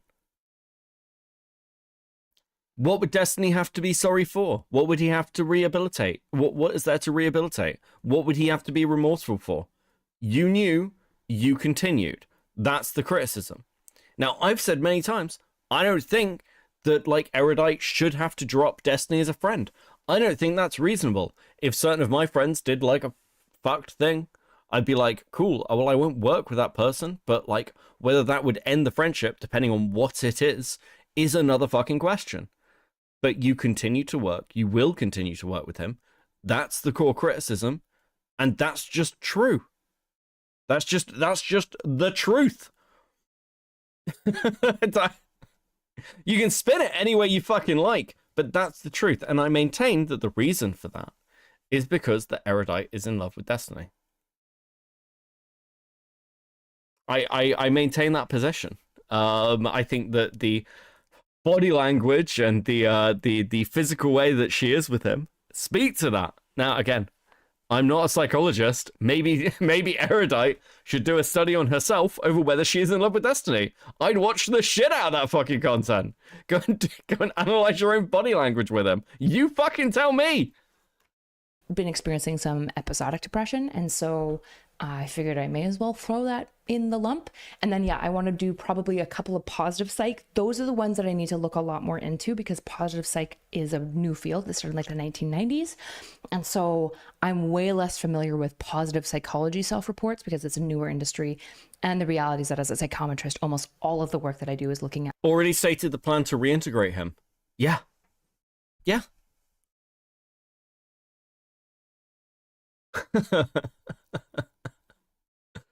But Trump's in power, guys. There are bigger fish to fry. If you can clean your own house, if you can take care of your own house, if you can self-police, not like through cancel culture, but just effectively self-police, people will listen to you. But if you can't do that people won't take you seriously. That's not just true on the left, by the way. This is what happened to the right. The right couldn't effectively self-police for quite a while, and people started to not take a lot of those creators seriously. You could actually see this happen last year during the Libs of TikTok doxing thing, where Libs of TikTok was doxing random people, and you saw like fucking Dick Masterson ending up in fights with people because they were like, you guys aren't holding the basic standards that we all sort of agreed were the basic standards. This isn't complicated. This is very, very simple. If you say you have principles, stick to those principles. They become a core pillar of how people will see you. And if you are trying to talk about moral things in particular, you need to be clean. You can be dirty on a lot of fucking things, but you need to be clean on those core issues. I think Diorio pointed out really effectively with Destiny. You know, if you've got somebody who's like, well, Destiny can effectively challenge the red pill. How? Why? He clearly doesn't fucking care. So why is he? What's the difference? And the difference is in like the extremities, right? It's like, well, you can compare Destiny to Andrew Tate. Well, obviously, Andrew Tate has some much more serious shit going on. But versus general red pill guys, I don't really see that much of a fucking difference. And I've long made the argument that it's not just about what you say, it's how you live. Because people are far more interested in actions than words.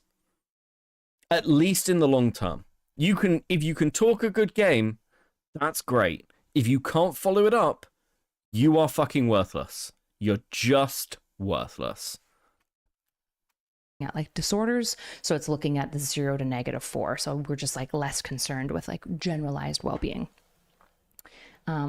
Just a whole other conversation. But anyways, so that's what I'm going to be doing. I figured what I'm probably going to do is work my way through all the empirical stuff. And then if I still have time or I'm really enjoying it or you guys are really enjoying it, I might even work my way through like pseudoscientific claims. It just depends on cost. Everything that I'm going to start off with, especially because I have $0 to my name, is going to be free things that you can do. So that would be things like journaling. So what I'm going to start off with, because I've already been doing it a fair bit, is going to be nature. I'm just going to add an additional element from actually one of my she studied under the same supervisor I did in undergrad. She's now got a PhD. She was ahead of me by like 3 or 4 years, but she's got a PhD in nature and positive psychology. So I might look at implementing some of her depression anxiety measures just because I'm really familiar with the methodology, just because I've probably read every single paper she's ever done, and my supervisor did the studies with her. So we just talked about her methodology a lot. So I'm just really familiar with it. So that's probably what I'm going to do. So I'm going to do nature stuff. Typically the nature stuff, usually requires you to engage in some level of like awe and like a mindfulness around nature. So it's not just being in nature. You're supposed to be in nature typically for about 30 minutes, but then ideally you like write something down, or you like take some level of intentional note to appreciate the like beauty or comfort or whatever nature inspires in you. I can't imagine getting this fucking conversation from a therapist. Have you considered being... No wonder therapy is not taken seriously. Have you considered just being in nature, maybe writing some notes about it? Yes, actually. It's part of my job. Do you know what? I've never gone to, like... I've never gone to a location and been like, hey, I need to do an ecological survey and make some notes. This will be really good for my mindfulness. I know I'm being very facetious here because I fucking am annoyed. But can I... Do you think that's deductible in some way?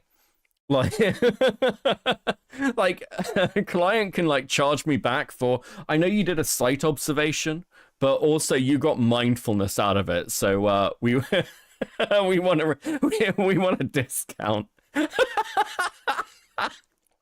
How much time did you spend at this location writing notes about this fucking plant life? Shrooms ain't gonna fix this, unfortunately. I mean, it's the boogie method, isn't it?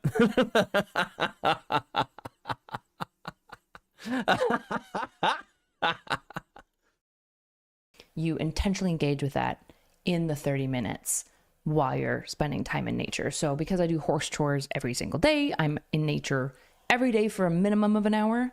So that will be super easy to do. Unless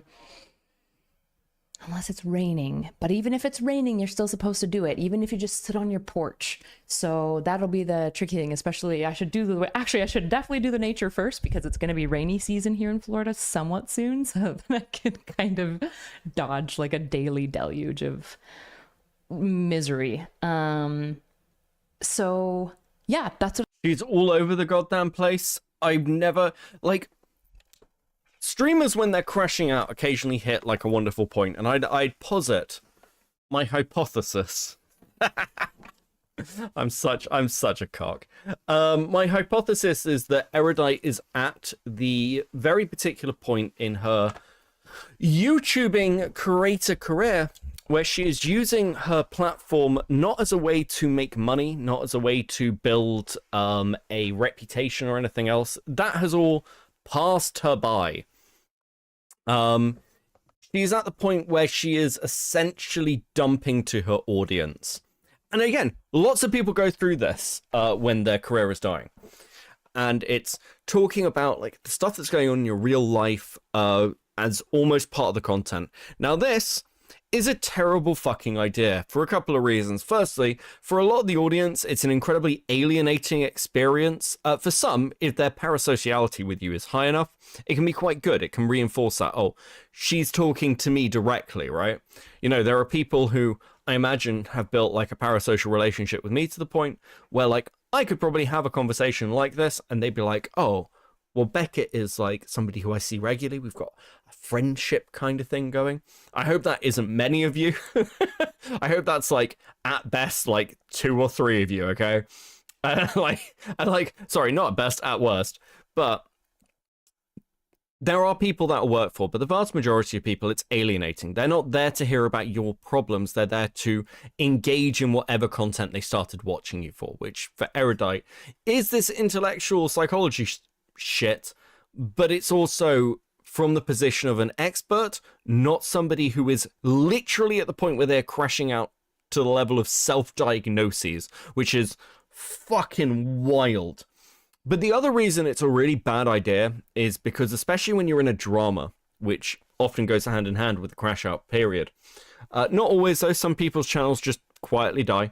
Like fucking Armored Skeptics like this. Armored Skeptics started to do this to his audience when his channel just fell out of the algorithm and it was just sort of dead.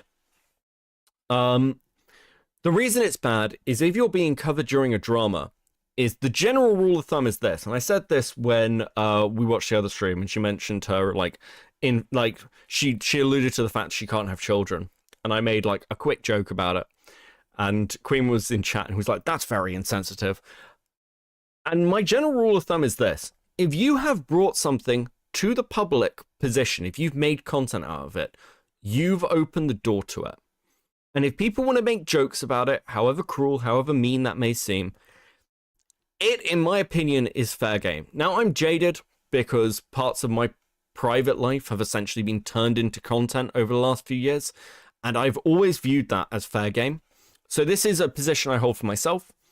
I think that is absolutely fine. There are many parts of my private life that I do not talk about publicly. I don't like provide elaboration or detail to. And they're off limits. I haven't entered them into the fucking field, right? Like I haven't talked about like certain friends or experiences or workplaces or partners or whatever, family members. They're not in the public sphere or field. I just haven't thrown that out there. I haven't turned it into any form of content, either positive, negative, or even like flippant. When you're at this point, Erudite is turning her mental health into content. So from the perspective of somebody covering her, that breach is over to fair game. Now, is that cruel? Is that mean? Yes. Yes, it is. But also, people are going to cover you. You're providing them the ammunition and a tone in which they are going to end up covering you. Just a reality. So here's the meta-analysis of why shit like this is a terrible fucking idea. And it will only further spiral her, especially if these mental health problems are as challenging as she says they are. That's what I'm going to be doing. If you are interested in it, you can follow along. And there's a good chance I will make some of this available to you guys, but not right away, because I need to just think about, I just need to like talk to, I always check with the college. I'm not registered as an addictions counselor anymore, but it's always good to just like check with the local college. So I'd probably email the American Psychology Association, just make sure it'd be okay that I like release just these measures, and it would just be like my version of these collected measures and the data. Yeah, we'll have to see. I might not, just as a heads up. I need to think about it, but you're not even you're not even registered anymore? This is somebody who wanted to open a fucking clinic. The thing is, Erudite's goal was open a clinic, help men, talk about psychology, and it's like, well, clearly that didn't matter to you enough to stay registered, to keep up. Like, the amount of fucking work it takes to, like, maintain your knowledge base after graduation in a topic. Like, I could not effectively talk about, like, the latest political science studies, realistically speaking. I'm very out the fucking loop. It's been years. From a workplace perspective, like, I'm not chartered or anything. I probably will do that at some point.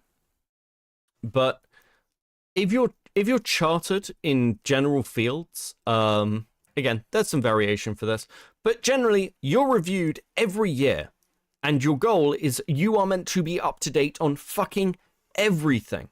And we are just talking about like fucking general stuff. We're not even getting into like the medical side. The medical side is constantly keeping up with research, constantly keeping up with the latest practices and the latest thoughts, papers, whatever. And Erudite's not even fucking registered anymore? C-Money. Oh no, it's a morale orbiter. I don't know whether you're like taking a shot at me or Erudite, C-Money.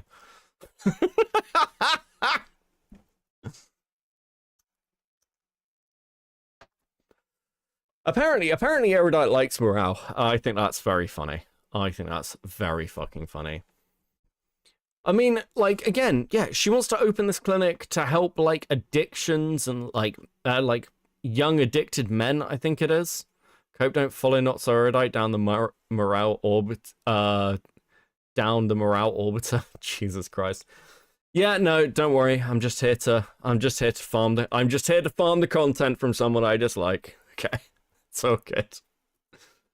Regardless, you're welcome to join along. I'll probably walk you guys through probably the next video that I release, because this is pretty brief, is going to be me showing you how I'm building the measures that I'm using and why I'm using them, as well as like how I'm going to be evaluating myself daily. So look forward to that. Here's to trying to get well soon. I will probably also be releasing a letter to my future self. I'm going to probably... Oh my fucking god, I can't wait. What an insane statement. I'm probably going to be releasing a letter to my future self. Oh, it makes me shiver. That's so insane. Every month or two, I'm not sure how often I want to do it. I might even like look into the literature on this. There probably isn't a time. There might be like a treatment module that maybe I can find where I just write a letter to myself, like kind of what I hope for my future self, and then I'll open them at some set time. I'm not sure when.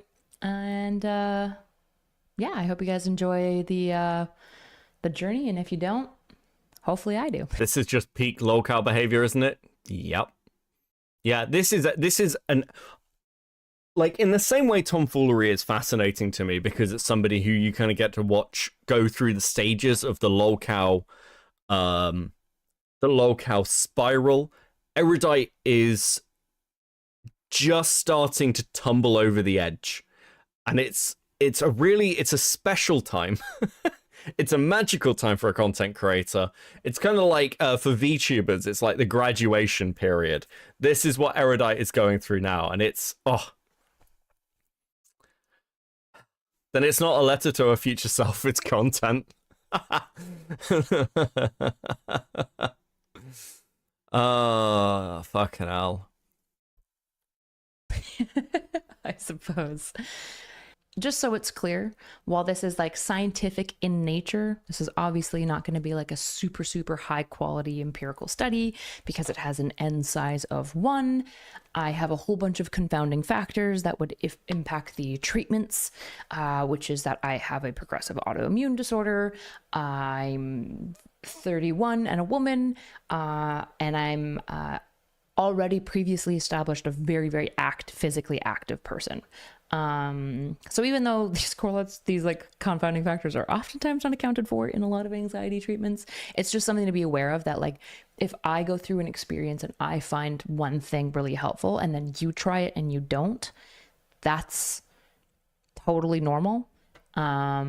This is really scientific stylized. It's intentional in trying to like track the data over time. But I would never take my data of one and say that it could be applied to other people necessarily. You're welcome to try it, but yeah, this is not prescriptive. This is insanity. You like, it's even worse if you recognize it. If you recognize like, oh yeah, no, this obviously is going to be biased and it's going to be ineffective and it's going to have a very small data set of, you know, me, who's also analyzing the data.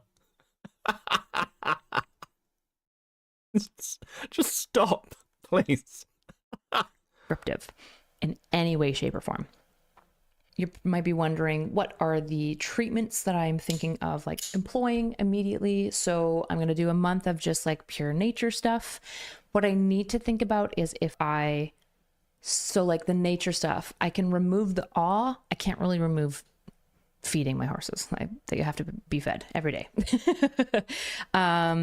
So I will probably like apply a treatment and then remove it and then do a new one for a month. That probably makes the most sense. Otherwise, if I just like add on top, then it's hard to know which treatment is helping. It's probably just like the fact that I'm doing all these things. Oh my fucking God. Has anyone has anyone ever taken antidepressants? One of the first things you're told is it's going to take time for your body to adjust because you're essentially changing your chemical balance.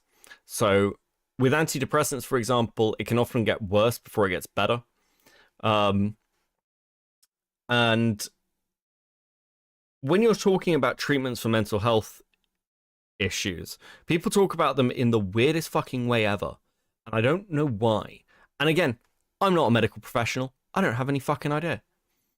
But could you imagine if you did this with like a broken bone? This is like my general comparison. It's probably very bad as well, I'll like preface.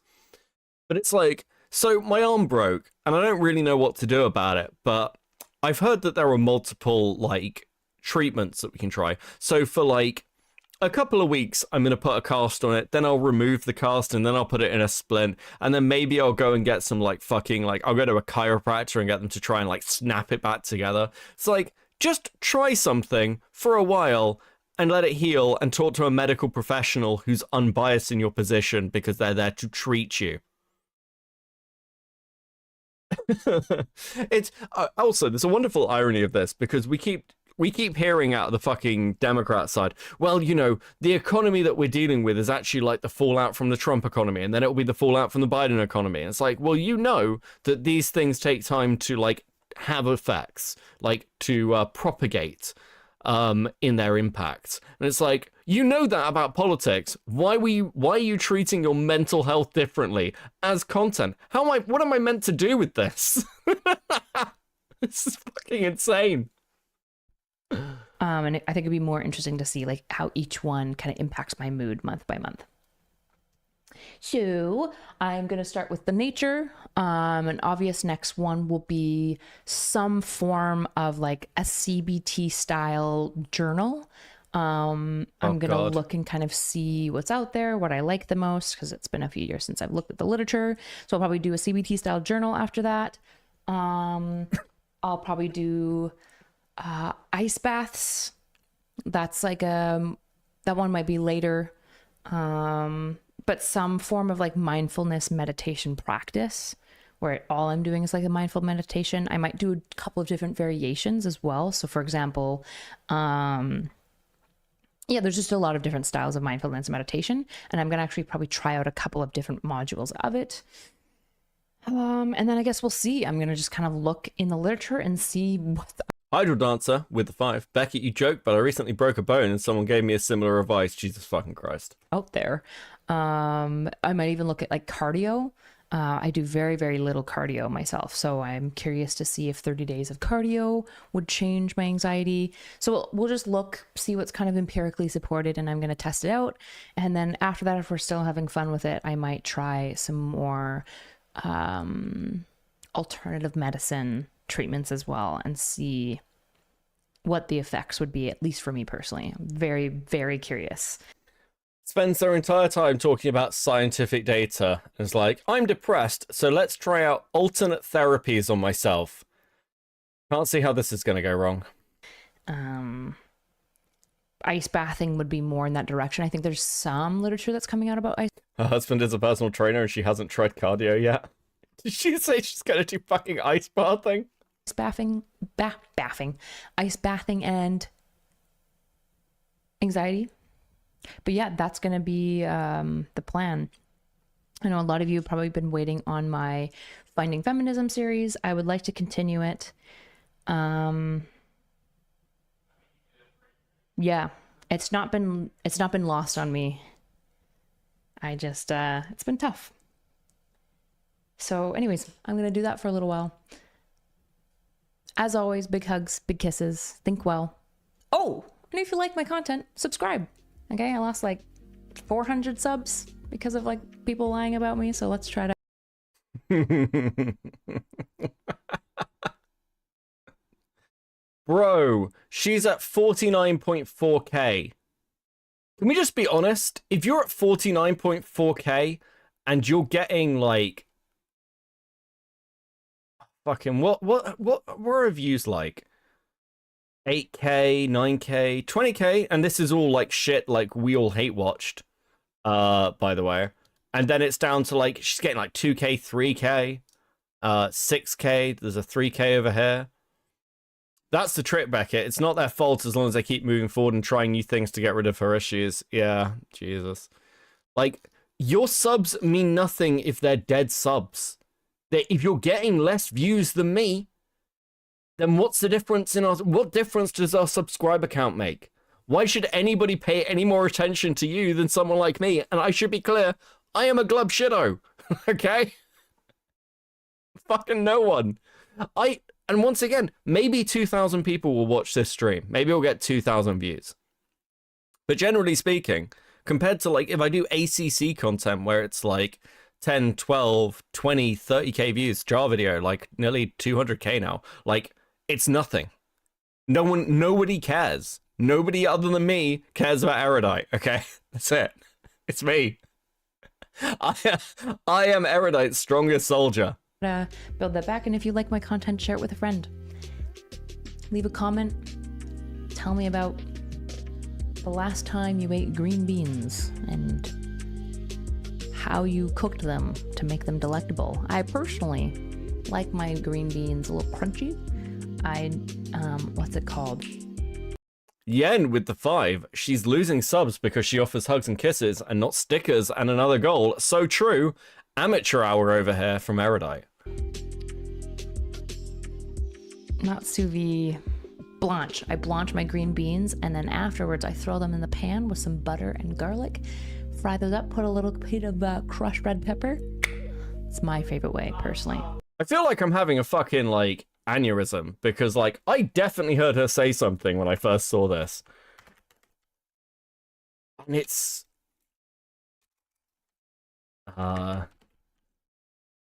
It's not here. Okay. It's really early on, and I completely missed it because I was laughing at her. But we're gonna go back to this bit because I think this is I think this is really interesting, and I can't believe I skipped over it. This is clearly an effect of me quitting energy drink because my brain's like switching on and off. Which is really scary. I think my anxiety was a really big factor that led to a lot of Nick and I's marital issues, and so I'm pretty nervous. I don't know how I fucking skipped over this because this is what made me watch the video. Clearly, my brain is blanking out. You're admitting that you have marital issues in this random fucking video. And I thought, I had this idea, and by I had this idea, I mean Nick suggested something like this, and I was like, oh my gosh, I could do it in this. That's so fucking insane. Like, we've all been speculating about her marriage for like 6 months. And she's like, yeah, I think the anxiety is what led to the marital issues we had. Does that mean we get a stream talking about the marital issues beyond the weird fucking like video you did with Nick where he was like in the cuck chair?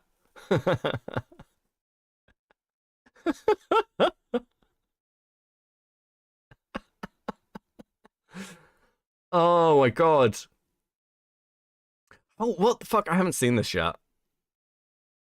Online politics has been toxic for women. We're gonna watch a couple more of these. We'll watch Nick in the cuck chair.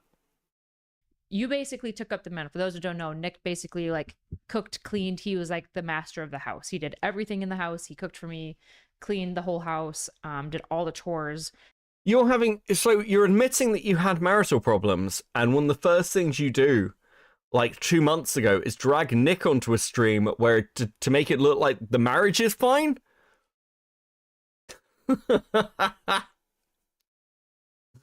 Okay, hold on. Let's have a look. Riding horses with Amaranth. I can't. This says you're riding horses with Amaranth, and this has less than 10k views. Like, bro, it's so Jova.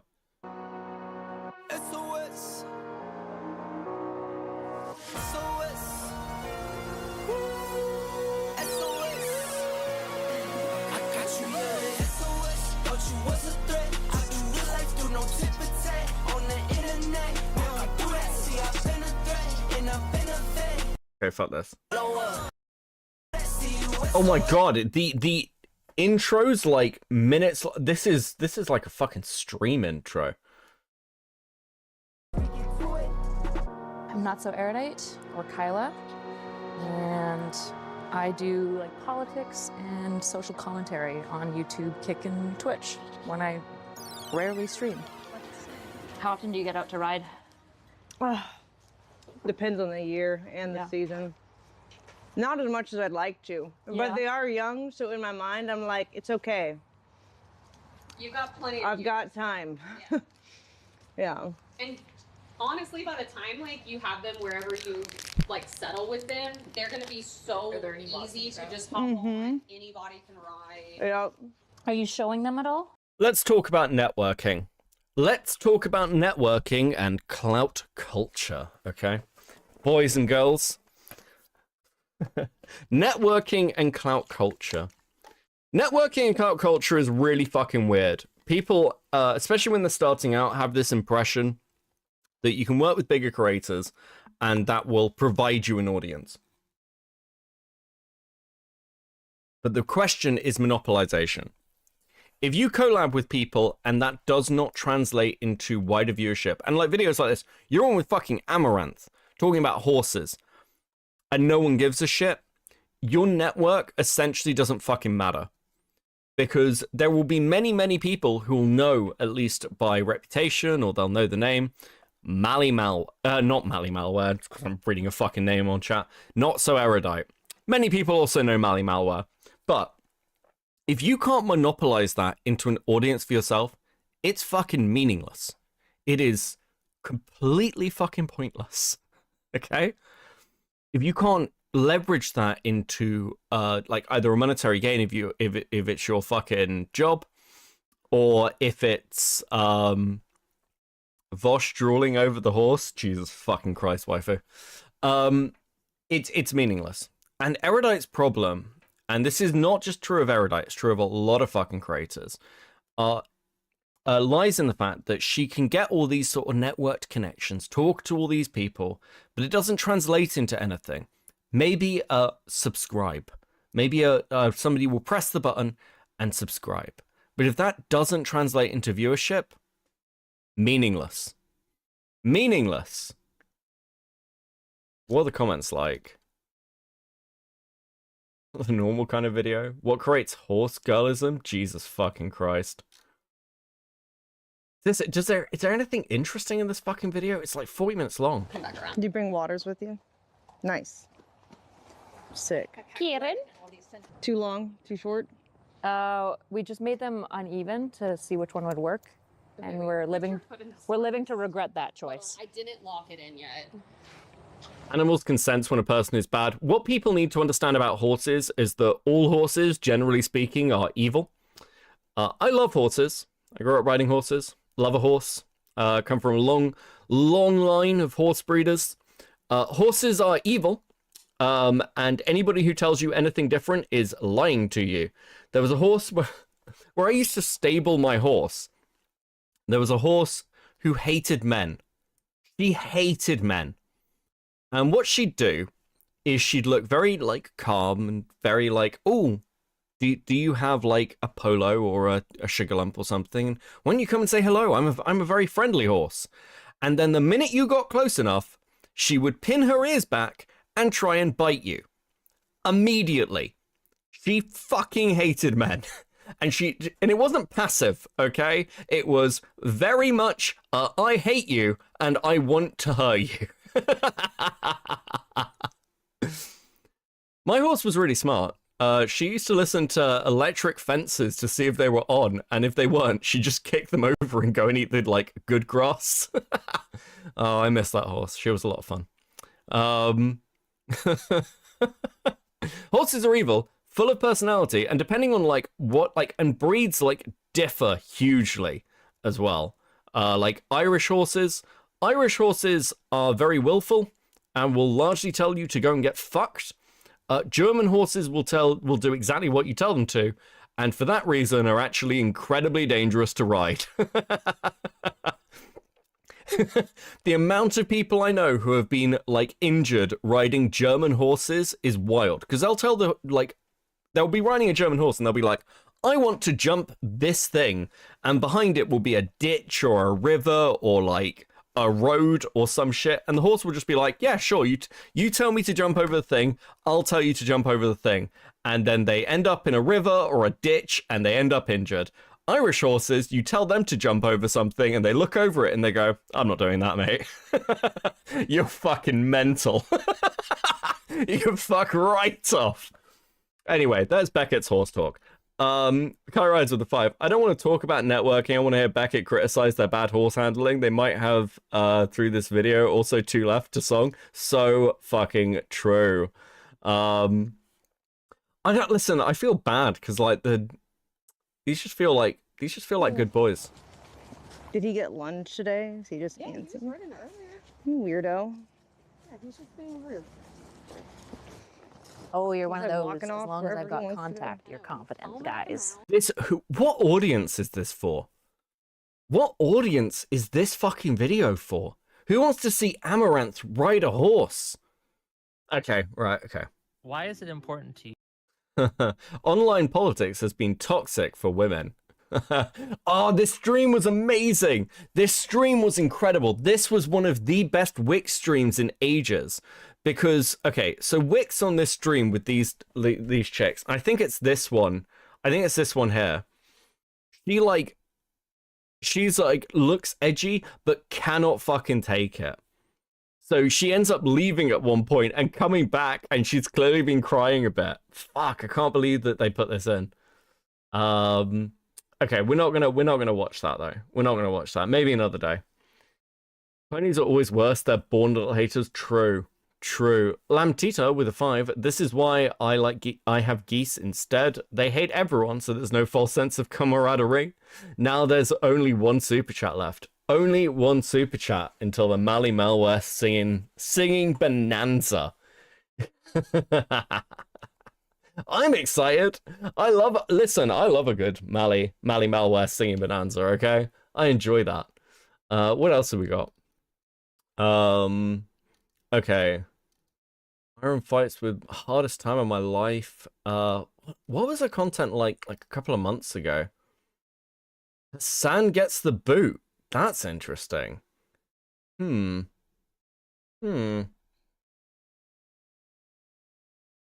fuck it. He got his placement because of Chank, and he got his original Skybox access because of Chank. Again, this just shows the DNC's lack of knowledge of the streaming space. They saw his tweet and like minutes later booted him. That is such a bad estimation and understanding. I was at the DNC, guys. Yes, I was there behind the scenes running things. Do you want to see my creds? You mean you got to keep your creds? Oh yeah, baby. I got to keep my creds. What the fuck is this? Proof I was there. All right, I was there. I truly was. You guys are lucky because I work behind the scenes on a lot of this stuff. So you guys get the like behind the scenes tea, but I'll just give it to you super straight. So maybe one of the more boring things I've ever been to. It's not my cup of tea, okay? It is very weird going to an event, A, being Canadian, so I'm like, I can't vote for any of this, so I don't care that much. And B, in my mind, politicians work for me and like us. Politicians aren't celebrities, we don't really care. I know like tons of people who have met Justin Trudeau just because it's like, it's just a less special thing. Oh my god, the fucking ego. Potato with the 5. People who are afraid of geese are weak and probably like watching their partners cheat on them. True. Also, guys, I am so proud of you right now. Please accept this sticker. Mally, sit the fuck down. Mally, sit the fuck down. You're going nowhere. Shut the fuck up.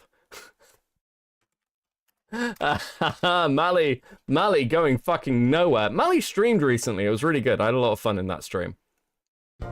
Okay, so, guys, did you know that Mally Malware, my wife, sings songs?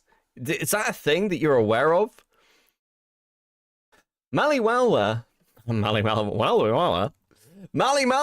sings songs. So I am going to, you've hit the goal. I set a very high goal today for this content. And then we'll watch a bit more Erudite, then I'll raid your internet. Please enjoy this Mally. I think is a very appropriate song that Mally has written. She better still be in fucking chat. About the parasocial paradigm. Let's fucking go.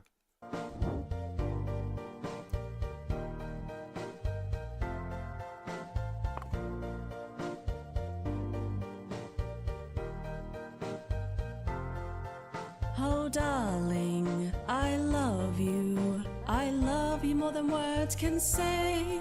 I love your smile, your voice, your style. I want to watch you every single day.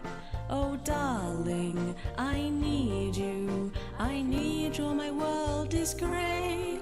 I love the way to say to watch you again. So another video I'll play. You know she DMs me the lyrics from this, right? I love you, and that's a crying shame. But when we finally meet, I know that you will feel the same. Oh, darling, please promise you'll never leave me alone. You're perfect for me, so just let me be the greatest partner you've never known. Oh, darling, I'll be there, so please just never go away. 'Cause I don't know what I'll do without you. The thought drives me insane. You don't know I exist yet, and that's a crying shame. But I followed you around before you had that internet fame.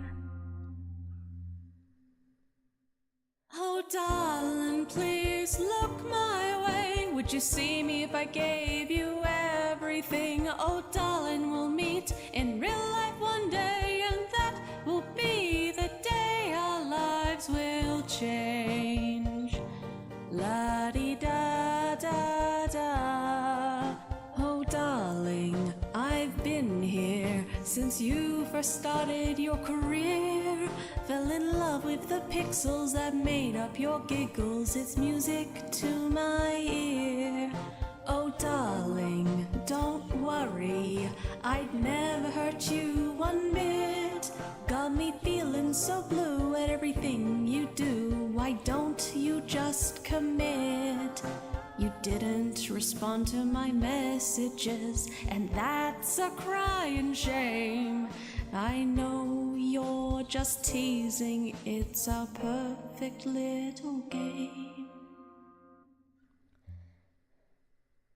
So darling, please look my way. Won't you see me now? I've given you everything. Oh darling, we'll meet in real life one day, and that will be the day our lives will change. La-di-da-da-da.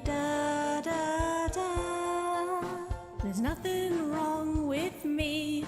You'll see, we'll laugh about it soon in the near future. But when you post that picture of him, I can only laugh and think to myself, why have you betrayed me?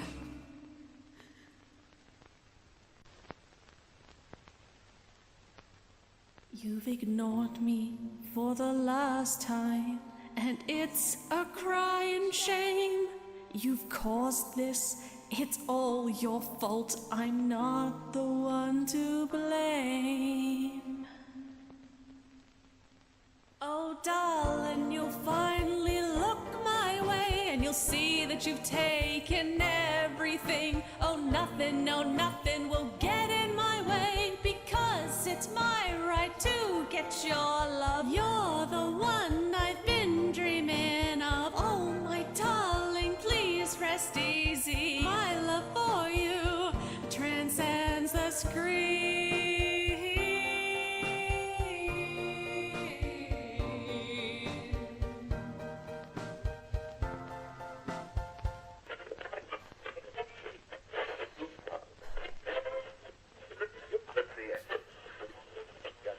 Well, I feel like I recouped my costs from making Mally play this on her stream because I paid an awful lot of money. I paid Mally, like, I think it was like $40 in the end to play this on her stream the other day. So I feel like I've got my money's worth and recouped my losses.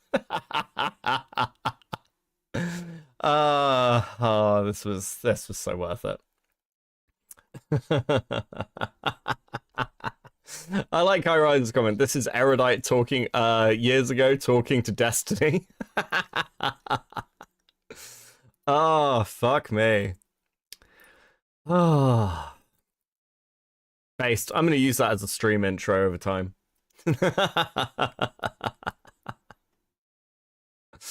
Okay. I think Mally has a lovely singing voice. Mally has a lovely singing voice, so there we go.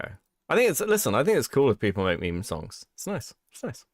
Thank you for the content, Mally. Appreciate you. Thank you for sitting there all the way through. Well done. So all of like the fanfare, all of the fanfare of like, it's a politician, which is like a celebrity, it was very weird to me. So I actually wanted to watch Hassan getting kicked out and kind of give you guys some back end review on it, because I think it's interesting. Why did Hassan get kicked again? We'll go into all of it, okay? I got the tea. I got all the inside tea. Okay, so for those of you who are unawares, Hassan was on the floor on the last night. And for anybody who is like not aware, you know, it's just occurred to me that Erudite is essentially the same as like, you know, those girls who go to like particular concerts and they're like, guys, I've got like the backstage pass, or like I know one of like the technicians, and so like I know what happened behind the scenes with these fucking musicians. It's like totally fucking crazy. She's that, but for politics. That's just fucking awful. Thank you for sweeping chat. It's all in good fun regardless. True. Hey, Braindead, how you doing? I have nothing bad to say about what we listen to. Based. My God. Fuck. Aware of the DNC. It was so packed. It was the most, like, there's no seating anywhere. If like it was competitive. People were getting angry. Like, getting seating was very stressful if you weren't there like 3 hours early. This is so bizarre to watch post-election. It's like, who cares? Especially on the last night, it was really intense. And Hassan had a floor seat, which is a very valuable seat, especially on the night of Kamala's speech. The real question is when will we get a Beckett song? Probably never. I can't sing, sadly. I love singing. I'm very, very bad at it, though. I don't know. I guess they could auto-tune something. I wouldn't be against that. I wouldn't be against an auto-tuned Beckett song. Obviously. Maybe I'll just sing your parasocial song with auto-tune. Make my own version. With blackjacks and hookers. So the DNC definitely was stupid for doing this, but they asked him to step off of the floor. We're getting booted. Now, for everyone who was like, he was kicked out of the DNC, no. From this space, we're fine. He was not kicked out of the DNC whatsoever. He left. He had access to a VIP skybox the entire time because all of the creators that were VIP did. The level of reverence and respect for online influencers is still not exactly up to par with, you know, traditional media. There was very few that got access to it. It was on the 5th floor. I know because not only were some of the creators that I was working with that were going up there, but also I checked with the door person to be like, does he have another place to... Jesus Christ. Do it though, Beckett. Thanks, Skyrise, for the 2. I can't imagine making my content about, like, I don't know whether she looks worse here or better, actually. Like, this is a very unfortunate... I know I have a talent for, like, pausing people at the most inopportune moments, but, like, holy fuck. To stream, like, what? Like, just making your content, just, oh my God, guys, I met this person. And, like, when you look at some of her other videos, where was it? Was it the hardest time of my life? Or was it, I was embarrassed to show my... You only live once, right? I was embarrassed to show my videos with Destiny, Amaranth, Turkey Tom. Like, and this whole section is just talking about other creators she's met. Fucking bizarre. Absolutely fucking bizarre behavior. I'll have to go on strike. I'm not like, it's just cosmic injustice. Have you seen, like, and again, we've changed it. So we've got the feet thing back. Like, the feet thing were like, when she first set this up, she was like, look at my feet, guys. I'm going to have the feet cam. Then got embarrassed about it and moved the mirror. And now she's like, why are people asking for my feet pics? You set the tone for this. Okay, listen. I am clearly just running on spite at the moment. And I'm not against that. I'm not against that as a thing. But I will be here for a significant amount of time running on spite, okay? Whereas, I have shit to do tomorrow. This has been a really fun holiday. It's been a really fun little break for me. I appreciate all of you. More content to come. More content to come. I am working on things, obviously. Slowly. I'm kind of piecing together the project I'm doing at the moment. I've got no timescale for this. It's been a while since I made a video. It's been a couple of months now. So I'm just trying to thread the needle so it's what I want it to be. Actually, Beckett, no. Why are you sexualizing her feet? Spite. Spite. The answer is always spite. Okay. This has been super fun. I'm sending you to Nicholas Diorio, where because I want to see what the fuck he's talking about, and I heard Denim's had a nuke or some shit through Twitter. I can't wait. I can't wait. I will be back probably midweek depending on what the fuck else is going on. Thank you all so much for the support as always, and I hope you guys have an excellent fucking week. Be good. Peace.